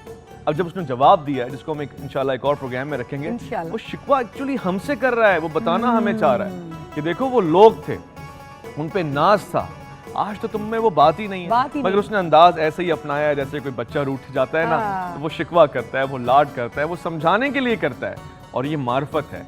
आप जिंदगी में कभी किसी से रूठी होंगी, यकीनन होती रहती है, तो ये प्यार है या गुस्सा है, ये प्यार है या नफरत है? लाड है, प्यार है ये। लाजमी आप अपना समझते हैं तभी तो रूठते हैं। अच्छा, आपको आज एक मजे की बात, क्योंकि आज मजा भी आ रहा है और हम आहिस्ता आहिस्ता थोड़ा वो बातें भी कर रहे हैं जो एक दुनियावी तरीके से भी होती हैं, क्योंकि जो इकबाल ने बातें की हैं वो दुनिया से कनेक्ट होके की हैं। अब जैसे मेरी बेटी है, मैं कोई बात करती हूँ तो वो कहती है कि मामा ये चीज़ इस तरह, तो मैं कहती हूँ इस तरह नहीं होगी, लेकिन मैं उसको कहती हूँ यूँ करके बैठे, आप नाराज़ हो रही हैं, तो फिर मैं उसको बस मैं तुमसे बात नहीं, आप मुझे ब्लैकमेल कर रही हैं, आप तो बड़ी पहले अब्बा को ब्लैकमेल करती थी तब भी आपकी चलती थी, आज मुझे ब्लैकमेल करती है तब भी आपकी चलती है। मैंने कहा उसके लिए बेटा बहुत कुछ देना पड़ता है, तभी आपकी कोई सुनता है, जब तक दोगे नहीं तो हासिल कुछ नहीं होगा। सो ये चीज़ थोड़ा होना चाहिए। So thank you so much. मैं आपकी इस बात से एग्री करते हुए, ज़ाहिर सबको फेवरेट करते हुए, शिकवा की बात हो रही है और उसको आखिरी इक़दाम तक पहुंचाते हुए, मैं कहता हूँ ये इंसान का मिजाज है और वो इसी फितरत के ऊपर बना है। वो कभी शुक्र करता है, कभी वो रूठता है, कभी वो मानता है। खुद मेरा ये मानना है कि ये इकबाल जैसा बड़ा आदमी, जैसे हम जिंदगी में बड़े आदमी के साथ ही बैठते हैं ना, इकबाल भी अपने जैसे लोगों के साथ बैठता होगा। वहाँ जब महफिल सजती होगी ना, एक तरफ शाह लतीफ़ बैठते होंगे, एक तरफ इकबाल बैठते होंगे, एक तरफ रूमी बैठते होंगे, ऐसी कोई प्रोग्राम होता होगा जिसमें ये इज़हार ख्याल होता होगा। तो वहाँ उस मार्फत तक जाने के लिए शाह लतीफ़ का मिजाज देख लें आप। वो कहते हैं काढ़े तीजे कन्न, काढ़े तीजे वाट, काढ़े तीजे बकरो, काढ़े तीजे काट। यानी कभी आपको कान बनना पड़ेगा सुनने वाला, कभी बोलने वाला, कभी देखने वाला भी बनना पड़ेगा, जरूरी है, जरूरी है। अख। हाँ, ये भी आपने इजाफा कर दिया, क्योंकि मैंने शाह लतीफ़ की शायरी में तंजीम कर दिया आज आपने। ये बड़ापन है वाकई ऐसी है कि कभी आपको किसी फेस से गुजरना पड़ेगा, कभी आपको बकरा बनना पड़ेगा, कभी आपको कुलाड़ा बनना पड़ेगा। एग्जैक्टली।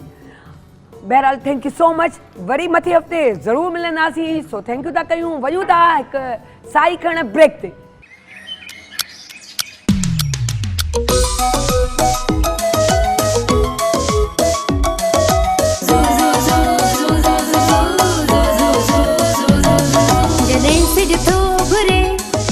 गुलड़ा चढ़न था, जड़े से जो घुरे त गुलड़ा चढ़न था, सुबह जान रंग ॾाढा वणन था, सुबह जान रंग ॾाढा वणन था, सुबह जान रंग ॾाढा वणन था। Morning at PTV national, morning at PTV national, morning at PTV national, morning at PTV national.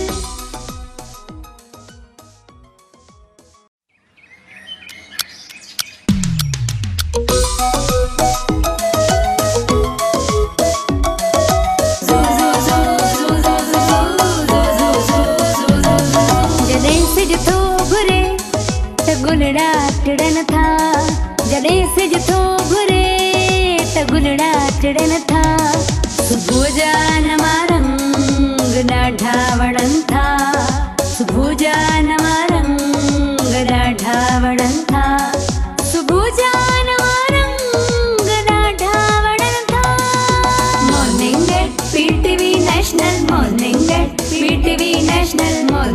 Eight PTV national morning at PTV national. जी वेलकम बैक। त असां वापसि अची विया आहियूं ऐं हींअर किचन काउंटर ते असां बीठा आहियूं ऐं पुछूं था त छा बिरयानीअ जो हाल थियो, छो जो असां एॾा मशगूल हुआसीं। हाय सर जी ॻाल्हियुनि में एॾो मज़ो अची वियो, एॾो इंजॉय कयो जो वाक़ई खून थी ख़बर पवे कॾहिं कॾहिं, है न आबिदा? ऐं तमामु सुठियूं मज़ेदार मज़ेदार। ऐं ॾिठाव मूं नोट पे कयो त कैमरा तव्हांखे पे कयो गाननि में, पर आउं ॻाल्हाए कोन पिए सघी। हालांकि मूं ब्रेक ते बि मुंहिंजो ॻाल्हायां थी त मां सर सां पे मूं ॻाल्हायो, मूंखे मज़ो पियो आयो। सो यको पे हलियो त मज़ो बि आयो पे, इंजॉय बि कयोसीं पे। सो तव्हांजा बि ॾाढा शॉर्ट वॉट पे लॻा। मुंहिंजो शारो कया आबिदा तूं बि पई नज़र अची पंहिंजे, पर आबिदा पंहिंजे उन में कम में मशगूल हुई। पर आबिदा हाणे ॿुधायो किथे पहुतो आहे अच्छा असां इनखे दम हयोसीं कुझु हालांकि फूड कलर जो को टेस्ट ना हूंदो, पर फूड कलर खां बिना बिरयानी बि न आहे। अरे वाह। त फूड कलर ऐड कयो हुआसीं ऐं उन सां गॾु मां हिन में केवड़ा वाटर, छो त ख़ुशबू बि अचे ज़बरदस्त, ऐं धाणा, कुछ धाणा मां बचाए रखिया आहिनि त फूड जीअं कलर फ्रेश ऐड कयूं। बिरयानी जो रंग ज़र्दे जो रंग, ज़र्दे जो रंग, इहो ॻाढ़ो बि था, इहो साओ बि था, इहो ऑरेंज हाणे त इलाही कड़ा कड़ा अची विया आहिनि। ऐं उन सां गॾु मां हिन में कुझु लीमा ऐड कया ऐं जंहिंखे घणी बिरयानी खटी वणंदी आहे उहो गिदामड़ी तक शामिल कंदा आहिनि बिरयानी। हाँ इहो थींदो आहे सही। पर बाला असां लीमा ऐड कया आहिनि ऐं मां हिनखे अच्छा गिदामड़ी रस न, गिदामड़ी जो फुल डोडा निकिरंदा आहिनि। हा आलू बुखारे वांगुरु। वाह वाह वाह वाह वाह। ऐं हिन में ज़बरदस्त स्टीम बि निकिरे थी जनाब। हाणे इहो त पोइ तव्हां खाई ॿुधाईंदव न त अॼु बिरयानी कीअं आहे। हुन अॼु असां बिरयानी खाईंदासीं। हा अॼु बिरयानी अच्छा मां सर्व करण जो बि हिकिड़ो तरीक़ो या वरी मूंखे ख़बर थी धुआं पियो ॾिया न, मूं नोट कया पे पर आउं ॻाल्हाए कोन पिए सघियसि। मुंहिंजी यादि में वींदड़ नहीं मिलंदे बिरयानी जॾहिं बि सर्व। हाँ बिल्कुलु बिल्कुलु ज़बरदस्त गरमा गरम माने ही सुठी लॻंदी आहे। गरमा गरम उहे बि हाणे असांजो सेगमेंट जेको आहे लास्ट ई वञी बचियो आहे, सो एंजॉय कंदासीं। सो डिश आउट करे पई अच्छा बिरयानी जॾहिं बि सर्व कयो न पोइ मथां कुझु वाइट राइस बि रखो, उन सां बिरयानी ख़ूबसूरत लॻंदी आहे। इहा ॻाल्हि सही था चओ। ऐं हिकिड़ी ॿी टिप मां तव्हांखे ॾियां त बिरयानी असां चाहींदा आहियूं न त को घर जो भाती आहे थोरो देरि सां थो अचे, ॿारनि खे बुख लॻी वई आहे, बिरयानी लाज़मी कढी ॾियणी आहे, असांजी दिलि चए थी त बिरयानी गरम रहे। सही सही। उनजी टिप इहा आहे तव्हांखे बिरयानी सॼी मिक्स नाहे करणी, थोरी मिक्स कयो। जेको अधु हिसो या चौथो हिसो जेको कयो पिया। जॾहिं असां बिरयानी मिक्स करे छॾींदा आहियूं न पोइ बिरयानी थधी थी वेंदी आहे। हाँ ज़बरदस्त यार, ये सुठे। ऐं ख़बर अथव मिक्सिंग वाकई ताज़ी ताज़ी वणंदी आहे। ताज़ी वणंदी आहे त तव्हां मिक्स न कयो बिरयानीअ खे, बिरयानी तव्हांजी गरमा गरम ज़बरदस्त। ऐं ॾिसो पिया आबिदा रखे कीअं पई, माना हिकदमि हीअं विझेसि कोन पई, तरीक़े सां सलीक़े सां। थोरो असां हिन में ऐड कंदासीं कलर वाला वाइट राइस। अरे वाह। इनखे मां कयां थी बंदि, बस असां एतिरो कढंदासीं त असांजी डिश जेका आहे सा ख़ूबसूरत लॻे। सही। थोड़ा हुन में असां धाणा ऐड था कयूं, लेमन जा स्लाइसिस गार्निशिंग जे लाइ, जीअं तव्हांखे सुठी लॻे थी तव्हां पंहिंजी बिरयानी खे सर्व कयो। थोड़ा सावा मिर्च ऐं मां चवंदमि त असांजो जेको कैमरा आहे सो असांजी बिरयानी खे करे, या मां हिनखे टेबल ते खणी वञा जीअं तव्हां चओ। तव्हां उहे टेबल ते रखिणो आहे। सो तव्हां हाली टेबल ते रखो त आउं तव्हांखे ॿुधायां थी त अॼु असां वटि गेस्ट केरु आहे। सो मशहूरु अदाकारा आहिनि ऐं ॾाढी सुठी अदाकारा आहिनि। तव्हां उनखे स्क्रीन ते ॾिसंदा रहंदा आहियो, प्राइवेट चैनल ते, पर पीटीवीअ ते बि कमु कयो अथनि। सो ऐं कॉमेडी कैरेक्टर्स बि कंदियूं आहिनि, बि छो जो मिक्स कंदियूं आहिनि, हिन लाइ बि ज़रूरी आहे त इहे कॉमेडियन कोन्हनि मशहूरु ऐं सीरियस बि कोन्हनि मशहूरु, मिक्सिंग में हलंदियूं आहिनि, मल्टी टैलेंटेड चई सघिजे थो काफ़ी हद ताईं एक्टिंग जे हवाले सां। सो ॾाढी सुठी नेचर अथनि, छो जो हींअर बि असां आयासीं ऐं जेॾीमहिल असां मेकअप रूम में बि हुआसीं तॾहिं बि थोरी मुलाक़ात थी त मूंखे ॾाढो सुठो पियो लॻो ऐं ॾाढो वणियो पियो हिननि जो ॻाल्हाइणु मिलणु। ईअं पियो लॻो जो फस्ट टाइम जेको आहे असांजी मुलाक़ात कोन्हे, असां मिलंदा जुलंदा रहिया आहियूं। सो वेलकम था कयूं राणी अब्बासी। अस्सलाम वालेकुम राणी, कीअं छा हाल आहे तव्हांजो? ठीकु आहियो? First class. तव्हांजे हस्बैंड खे राजा चवंदा हूंदा, तव्हां त चवंदा हूंदा? बिल्कुलु बिल्कुलु चवंदा हुया। ओके सॉरी मूंखे इहा ख़बर कोन्हे। अच्छा चवंदा आहिनि नालो मिक्स हुयो मुंहिंजो, राणी हुन जो रफ़ीक आहे, मुंहिंजो कज़न राणी रफ़ीक आहे।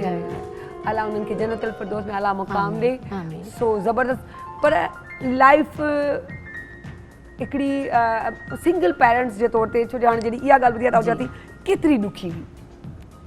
जॾहिं फस्ट टाइम हुनजी डेथ थी वई हुई त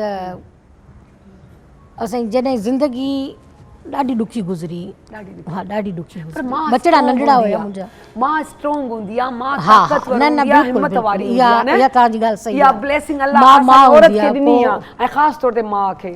हाँ बिल्कुलु शुक्र आहे अल्लाह जो, अल्लाह सां एतिरी हिम्मत ॾिनी जो बचड़ा बि मतिलबु एतिरा वॾा कोन हुया पर त बि मतिलबु एंटर कई हुयनि हा त उन्हनि खे वरी ज़िम्मेदारियूं रखियूं त अॻिते पढ़ी बि कोन सघिया ख़बर अथव तव्हांजो प्यार एॾो पियो झलके जो तव्हां जा ॻाल्हि पिया कयो न, ख़बर अथव कीअं पियो लॻे त उहे हुआ ॿीं क्लास चौथीं में ऐं तव्हांखे हू छॾे विया आहिनि त ईअं पियो तव्हांजी मोहबत झलके तव्हांजे हस्बैंड सां।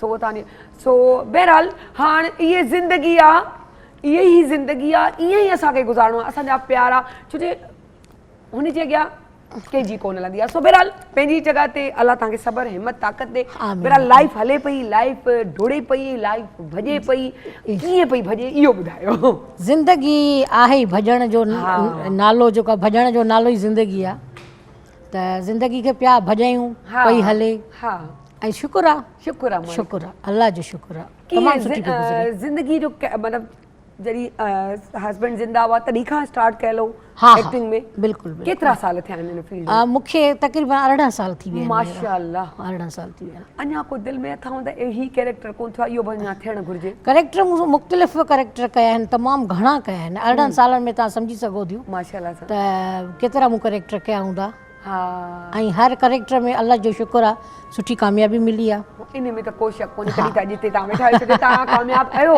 छो जो तव्हां कामयाबु मां आहियो ऐं मां किथे बि नाकाम कोन थींदी न आहे। बिल्कुलु सो माशाअल्लाह घणा बचड़ा आहिनि? 3 ॿ पुट आहिनि हिकु न्याणी आहे। शादीशुदा आहिनि या न अञा पढ़नि पिया? पुट जेके आहिनि उहे शादीशुदा आहिनि, अदरी शादी अरे कोन माना तव्हां ॾाढी वॾी बि आहियो। ॾाढी बि, अरे केॾो अल्हम्दुलिल्लाह, मज़ो ईंदो आहे। चवंदा आहिनि अल्हम्दुलिल्लाह। असल खां सूद मिठो हा, आहे, हा। इहो सूद सभिनी वटि हुजे, इहो सूद सभु खाओ। हा, हा। छो जो पहिरियों जेकी इहे मासूम बसि अल्लाह से नसीब करे, आहे, अल्लाह से नसीब नसीब करे करे। ऐं नसीब सुठा बि करे। हा नसीब बि करे, नसीब सुठा सुठा बि बि करे। करे। त ॾाढी थक लही वेंदी हूंदी हा, जंहिं महिल ॾाढी, उन्हनि खे ॾाढी, ॾिसंदा जंहिं हूंदा, थक जी रिकॉर्डिंगुनि मां वेंदा हूंदा। तक़रीबन ॾाॾियूं जेके हूंदियूं आहिनि न उहे वरी उन्हनि खे सेखारींदा आहिनि त ॾाढी न चओ। अॼुकल्ह फैशन जेको आहे फैशन थी वियो आहे, ॾाढी न चओ, अम्मा वॾी चओ, ओहो अम्मा मिठी चओ। मां चयो छो? असांजो जेको पंहिंजो ज़ाती हिकिड़ो रिश्तो आहे बच्चनि खे ख़बर पवे हा। त मुंहिंजो रिश्तो हिन सां कहिड़ो आहे। तंहिं करे मूं पंहिंजे पोटनि खे इहो ई सेखारियो त मूंखे ॾाढी चवंदा कयो ऐं ॾाढी चवंदा आहिनि। तव्हां हेॾे मिठी तबियत जा आहियो। मूं अमूमन ॾिठो आहे मुंहिंजे प्रोग्राम में ईंदियूं आहिनि जेके नेगेटिव कैरेक्टर कंदियूं आहिनि, उहे हूंदियूं ॾाढी थधी तबियत जूं आहिनि, ॾाढी मिठी ज़ुबान जूं, ॾाढो मिठो अंदाज़ हूंदो आहे ऐं मूंखे सम्झ में कोन ईंदो आहे उन्हनि खे ई छो नेगेटिव ॾिनो वञिबो आहे। ओ न थी न हिन इहा त ॾाढी नेगेटिव आहे। असल में नेगेटिव करेक्टर बसि जंहिं ते सूट कजे न, हा इहा ॻाल्हि सुठी कयव। उन जे करेक्टर उन ते रखंदा आहिनि, उहो त जेको उन जी तबियतनि बि ठहे ऐं उन में एतिरो हुजे उहो टैलेंट हा त उहो करे ऐं निभाए सघे। निभाए सघे थो छो जो नेगेटिव कैरेक्टर अगरि कंहिंखे यादि रहिजी थो वञे हा। त मक़सदु इहो आहे त उन में उहा क्वालिटी आहे जो कैरेक्टर आहे, बिल्कुलु सभु आहे। यादि रखनि पिया। वो जेकर उन में आदि- क्वालिटी न हुजे त कीअं यादि रहे? उहो ई न ऑडिशन छाजे लाइ वठंदा आहिनि? फर्स्ट टाइम जॾहिं मीडिया में अचण जे लाइ ऑडिशन छो वठंदा आहिनि त हिन में ॾिसूं त कहिड़े किरदार में जेको फिट थो थिए। बचड़नि खे शौक़ु आहे त हिन फील्ड में? न मुंहिंजे बच्चनि खे शौक़ु कोन्हे। अच्छा पोइ तव्हांखे कीअं शौक़ु जाॻियो? बसि इहो ईअं ई सभु जीअं सभई चवंदा आहिनि त बचपन खां शौक़ु हुयो। अच्छा तव्हांखे हुयो? हा अच्छा मां 5वीं क्लास में हुयसि त मुंहिंजे स्कूल में हिकिड़ो टेबलो असांखे चयो न, मुंहिंजी दोस्त बि हुई सैयदा, अञा आहे बि, अलाह हयाती ॾे हुनखे। आमीन। सो गॾु असां पढ़ंदियूं हुईसीं न त पोइ असांखे टेबलो जे लाइ हिकिड़ो चयो हुन। उहो टेबलो तव्हां उहो कयो, टेबलो तव्हांजे कयोसीं। दिमाग़ में रसिजी वसिजी वई हा आहे। हा उन खां पोइ मां चवंदी हुअमि मां कॾहिं न कॾहिं ड्रामा फील्ड में ज़रूरु ईंदुसि। ऐं हालांकि मुंहिंजे जेको बैकग्राउंड आहे उहो पेश इमाम ख़ानदान सां आहे। ॾाढा रुकावटूं आयूं हूंदियूं, ॾाढियूं तनक़ीद ॿुधियूं हूंदाव। बिल्कुलु अच्छा को डायलॉग यादि अथव अहिड़ो को फड़कीलो बसि मज़ो अची वञे? हा माना 2-3 कैरेक्टर मूं अहिड़ा कया आहिनि जिन जा माना कैरेक्टर इहे नाले वारा आहिनि। ॿुधायो को यादि अथव को हिकिड़ो कैरेक्टर? ऐं ॿुधी कान थी महासाणी विझंदी आहे न दीपक में पाणी। वाकई रिचारे छॾियां जी।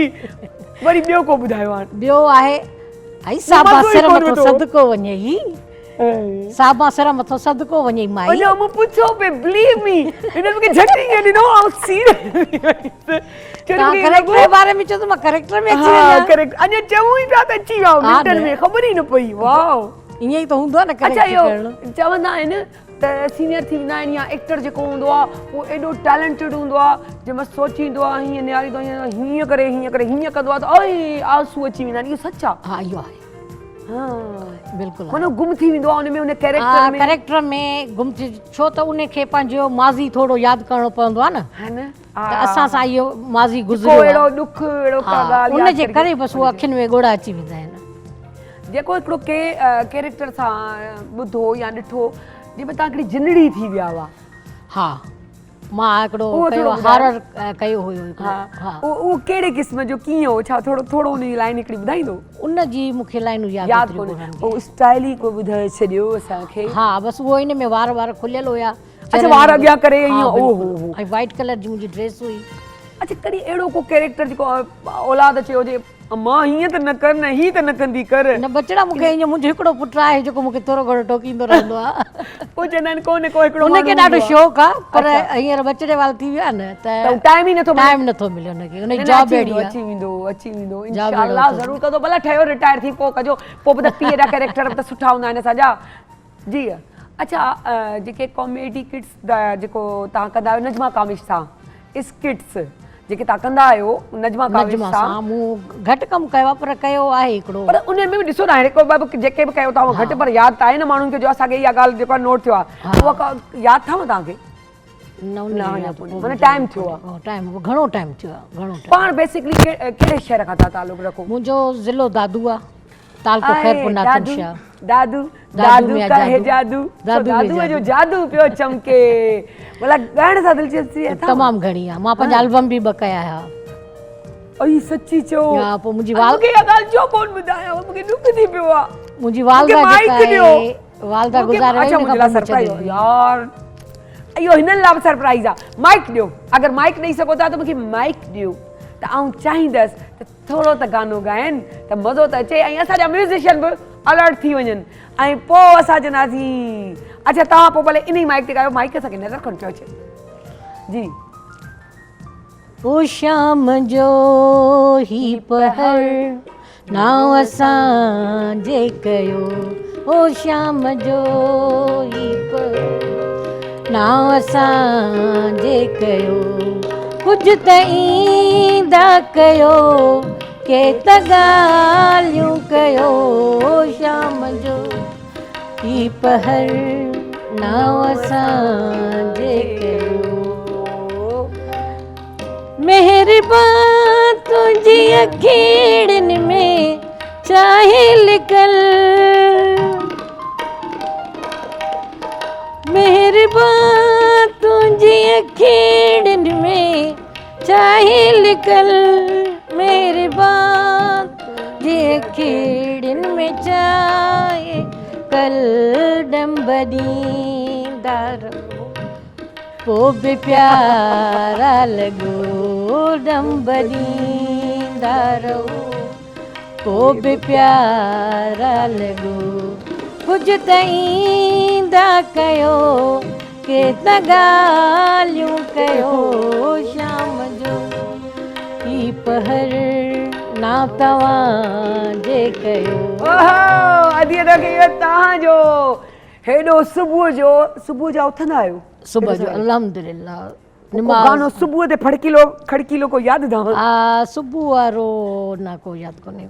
सुबुह जो ही पहर ना तव्हांजे कयो। ऐं मुंहिंजे न ऐं केॾो ख़ुशि करे छॾियो अदीअ मूंखे। लाज़मी तव्हां सां मिलण आयासीं त तव्हांजे नाव कंदासीं न।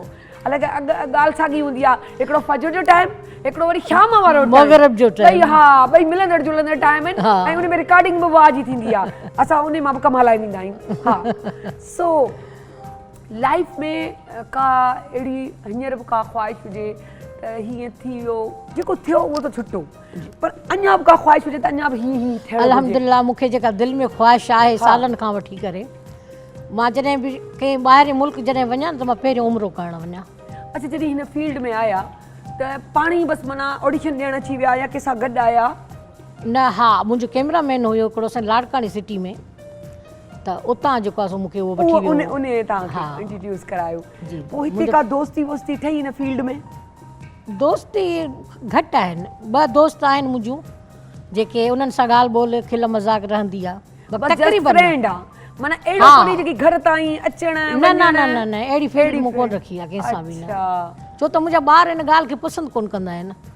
वो प्राइवेसी जा हा हा बिल्कुलु हो चवंदा आहिनि अमा पंहिंजी फील्ड खे ॿाहिरि ताईं रखो पोइ मूंखे बि सुठो कोन लॻंदो आहे थी सघे थो उन्हनि खे का डिस्टर्बेंस थिए हाँ इहो त थिए थो हर कंहिं पंहिंजी ॿार खे family पंहिंजी खे तबियत हूंदी आहे छो ॿारनि disturb खे हिसाब कजे, सां हलणु खपे ऐं उहो ॿारनि खे स्पेस ॾियणु बि हा घुरिजे हा सो फ्री टाइम में छा कंदा आहियो मां फ्री टाइम में सिलाई बि कंदी आहियां हाँ पोइ पंहिंजा कपिड़ा पाण सिबंदा आहियो जी बिल्कुलु अड़ी पाड़े वाड़े मां बि सिलाई ईंदी आहे इहो बि त हुनर आहे हा कढ़ाई आसान वग़ैरह ॻाल्हि थींदी थोरी आहे को आहे। मशीन आहे कढ़ाई जी उहा कंदी आहियां सही बाक़ी निमाज़ में टाइम हूंदो आहे बाक़ी जेको टाइम हूंदो आहे वक़्त ते माना जेको निमाज़ छुट्टी वारो टाइम हूंदी उहो पंहिंजे ॿारनि खे ॿारनि खे हा हा पंहिंजे घर जी मुंहिंजे घर जी सिलाई पूरी कंदी आहियां पाण अच्छा हाणे त मां माना पंहिंजी पंहिंजी नुंहंनि खे बि नुंहरुनि जो सेखारी धीअ आहे। जो पुटनि जो पुट त ॿाहिरि सिबराईंदा हूंदा हा मर्दनि जा ॿार सिलाई थींदा आहिनि पर मुंहिंजी नुंहुनि जा सिबंदी आहियां पाण हाणे मुंहिंजी नुंहुं बि सिबंदी आहे अरे वाह वाह वाह उनखे बि ज़बरदस्त सेखारे अहिड़ा के फैन जो तव्हां किथे बाज़ार में बीठा हुजो ऐं हुननि जी हा हा तकरीबन थींदा आहिनि तकरीबन थींदा आहिनि हा पोइ ख़ुशि थींदो हूंदो हा ख़ुशी थींदी आहे अच्छा को अहिड़ो को कंहिं जुमिलो चई छॾियो ॾुख पहुतो हुजे यार हिन छा ॻाल्हायो अहिड़ो थींदो त कोन्हे को पर जेकॾहिं थींदो आहे त हुनखे फेस करे वठंदी आहियां हा फेस करणो पवंदो आहे हा। छो जे उहे नेगेटिविटी आरे रोज़ हा, अभी बसि। तूं त ईअं थी करी हा हा वरी जीअं पोइ तव्हां उते- अचानक मूंखे ईअं कयो तव्हां अहिड़ो कैरेक्टर में जल्दी अची विया माशाल्लाह त हुतां मिलंदियूं आहिनि न पोइ चवंदियूं न दादी असांखे इहो जेको पंहिंजो डायलैक्ट थियो त चई त ॿुधायो मां चवंदी आहियां ॿार त कोन्हे तव्हांखे हाणे बाज़ार में बि बाज़ार में परफॉर्म बि करे ॿुधाइणु, ॾेखारियां हा इहो त आहे इहो त आहे उहा इहा ॻाल्हि थींदी आहे सो सफ़र दिलचस्पी अथव त को ट्रेवलिंग वधीक कयांव ट्रेवल जो बसि हाणे दुआ कयो त उमिरि ते वञा आहे आहे अलाह कोशिशि कयां पई पर नसीब जॾहिं सॼी उहो ॻाल्हि घुराए। नसीब जी आहे पैसो उते ई पैसो पियो हुजे कम जो उते कोन्हे कोन्हे, कोन्हे। जैसे रब राज़ी न रब हुजे राज़ी सो अलाह ज़रूरु तव्हांजे लाइ असां दुआ कंदासीं त तव्हां इंशाअल्लाह। असां लाइ दुआ कजो छो चवंदा आहिनि त हिकु ॿिए जे लाइ अच्छा दुआ ते यादि आयो चवंदा आहिनि कम अहिड़ा कयो जेके तव्हांखे पाण दुआ ॾे हा, पाण तव्हांखे ज़रूरत न पए कंहिंखां घुरण जी सही ॻाल्हि आहे। सो कोशिशि कंदा कयो अहिड़ा कम कयो आउं बि कंदसि तव्हां बि कजो हा हा बिल्कुलु सो सबको दुआ ई अहिड़ो करे को एक्टर या एक्ट्रेस हिन जेकी न्यू जनरेशन आहे उन में कंहिंजी थी अदाकारी वधीक वणंदा मूंखे थोरियूं वरी पंहिंजी सिंधियुनि में जेके हूंदियूं आहिनि न उहे घटि आहिनि हिकु ॿ आहे जेका मूंखे थोरी सुठी लॻंदियूं हा। आहिनि जीअं रियाना तबस्सुम आहे हा उहा तमामु मूंखे सुठी लॻंदी आहे उनजी फेसिस या उनजो इख़लाक़ मूंखे तमामु घणो वणंदो आहे परफॉर्म खां बि मां ॾाढी ऐं मुतासिर छोकिरनि में छोकिरनि में ज़्यादातर असांजे फ़हद मुस्तफ़ा जेको आहे हाय उहो उहो त हाणे असांजी उर्दू जी फील्ड में फील्ड में अची वियो आहे उर्दू फील्ड में अची वियो आहे फहद तव्हांखे असांजे शो में अचणु खपे पंहिंजी जेकी चवंदा आहिनि न पंहिंजो पाण खे ऑन कयो पंहिंजो पाण खे मञियो पंहिंजो पाण खे असां ईअं यासिर न, नवाज़ तमामु दानिश नवाज़ फहद मुस्तफ़ा सनम बलोच माहीन हिसबाणी सबरीन हिसबाणी इहे हिकिड़ा वॾा नाला आहिनि ऐं हिकिड़ो ॿियो बि आहे जेको मूंखे बैदल कुझु ईअं नालो आहे मैदल मसरूर जो पुटु हा पारस मसरूर या कुझु ईअं नालो बि मूंखे हींअर यादि कोन पियो अचे हा पारस ई आहे न पारस ई सो उहे बि आहिनि ॿ टे ॿिया बि आहिनि सो तव्हां अचो छो जो पंहिंजी ॿोली खे पाण ऑन न कंदव न मुंहिंजो पाण कॾहिं बि शौक़ु आहे कुझु मुंहिंजो कोन थो पाण थी शौक़ु सघे, आहे त है मां न? फ़हद जे प्रोग्राम में वञा हा बिल्कुलु फहद ॿुधनि पिया ज़रूरु तव्हांखे सॾाईंदासीं फहद तव्हांखे सॾाइणु घुरिजे ऑन करणु खपे जी सो बहरहाल ॾाढा सुठा एक्टर ॾाढा भला एक्टर ऐं ॾाढी ख़ुशी थींदी आहे जेॾी महिल सॼो उर्दू शो कंदे कंदे विच में सिंधी ॻाल्हाईंदा ॻाल्हाईंदो आहिनि आहे। ऐं सखर जा माण्हू आया आहियो पोइ सिंधीअ में ॿुधायो या अजरक पाईंदा आहिनि या टोपी पाईंदा आहिनि ॾाढो मज़ो ईंदो आहे बिल्कुलु। अजरक टोपी कल्चर डे हाणे त पाण खे टाइम गुज़री चुको आहे पर तव्हां कीअं मल्हायो मां पंहिंजे घर ई हुयसि पंहिंजे ॿारनि सां गॾु आहे आहे हा। छो जो टोपीअ जी ॻाल्हि अची वई आहे जॾहिं त मूंखे पुछी बि वठां हा है न बिल्कुलु हा सो सिंधी आहियूं त पाण बहरहाल अच्छा लाइफ मतिलबु जीअं तव्हां वञो था रिकॉर्डिंग्स में त छा मतिलबु सुबुह जो वञो था शाम जो वापसि अची वञो या राति वारी बि रिकॉर्डिंग्स कंदा आहियो उहा आउट ऑफ सिटी थींदी आहे त पोइ जहिड़ो माना सुबुह वञा शाम घणे घणे बजे समय ॿ टे यादि ॾींहं त आयो पोइ असांखे स्टे करणो पवंदो आहे न अच्छा त पोइ मुंहिंजे ख़्याल सां माशाल्लाह एल्बम कढिया अथनि त गानो बि ॿुधणु लाज़िम थींदो आहे थोरो हिकिड़ो वरी ॿियो बि गानो ॿुधी वठिजे ऐं उन खां पोइ वञिजे आपदा जेकी सर्विंग कई आहे कहिड़े तरीक़े सां उहो स्टाइल बि त तव्हांखे ॾेखारिणो आहे सो उते ई असां वञी वाइंड अप कंदासीं गॾिजी बि सो तव्हां वरी कहिड़ो था गानो ॿुधायो पोइ सुठो मां तव्हांखे सावल मीराली जो गानो थी ॿुधायां शमन अली आवाज़ में आहे पर मां हाणे हींअर मां पाण थी ॿुधायां तव्हांखे हा दर्द दिल में यार न थी तॾहिं त दिल ॾुखाई थो तोखे बि गम मिले का ख़बर पवे दर्द यार न थी तॾहिं त दिलि ॾुखाई थो तोखे बि गम मिले का ख़बर पवे है दर्द दिल में यार न थी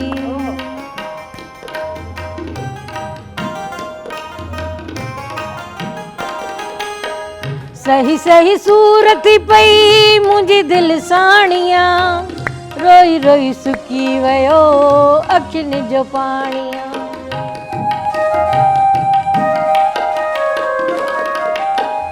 सही सही सूरत पई मुंहिंजी दिलि साणिया रोई रोई सुकी वियो अखियुनि जो पाणिया मूं त कॾहिं दुख न ॾिठो सुखनि सां दिलि लॻाई थो तोखे बि गम मिले का ख़बर पवे ऐं दर्द दिल में न थी तॾहिं त दिलि ॾुखाई थो तोखे बि ख़ुशियूं मिलनि दिलि चवे मुंहिंजी अॼु त अधी जेको आहे सायरा थी पई अंगूठी वारो किसो करे केॾी हाय मेरी अंगूठिया मूंखे किथे थो विसरे हा सो ॾाढो मज़ो आयो ॾाढो इंजॉय कयोसीं सो अदी तव्हांजी महिरबानी लख एहसान तव्हां असांजे हिन ड्राइंग रूम में आया लाइवली कचेरी थी यकीनन असांखे अंदाज़ो करणु घुरिजे त तव्हांखे मज़ो आयो हूंदो तमामु घणो है न तमामु मज़ो आयो न छोकी असां रिवायती सवाल न कयासीं उहे घर जा घर जा पंहिंजा ईअं ई पाण थींदो में। आहे न। ऐं लाइवली शो हूंदो आहे असांजो बसि इहो ॻाल्हि अलॻि आहे त असांजो थोरो ड्राइंग रूम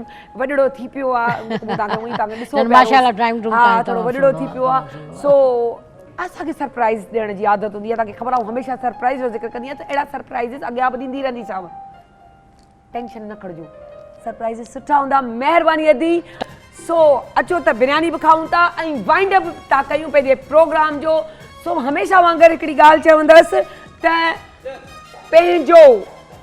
पंहिंजी सोच खे चेंज रखो पंहिंजो एहतिसाब पाण कयो जॾहिं पंहिंजो पाण एहतिसाब कंदा त तव्हां ते केरु बि आंगुर कोन खणंदो सो हमेशह ख़ुशियूं ॾियो सो सभिनी खे इजाज़त ॾिजो मूंखे बि इजाज़त ॾिजो सायरा अली ख़ान खे सो पाकिस्तान जिंदाबाद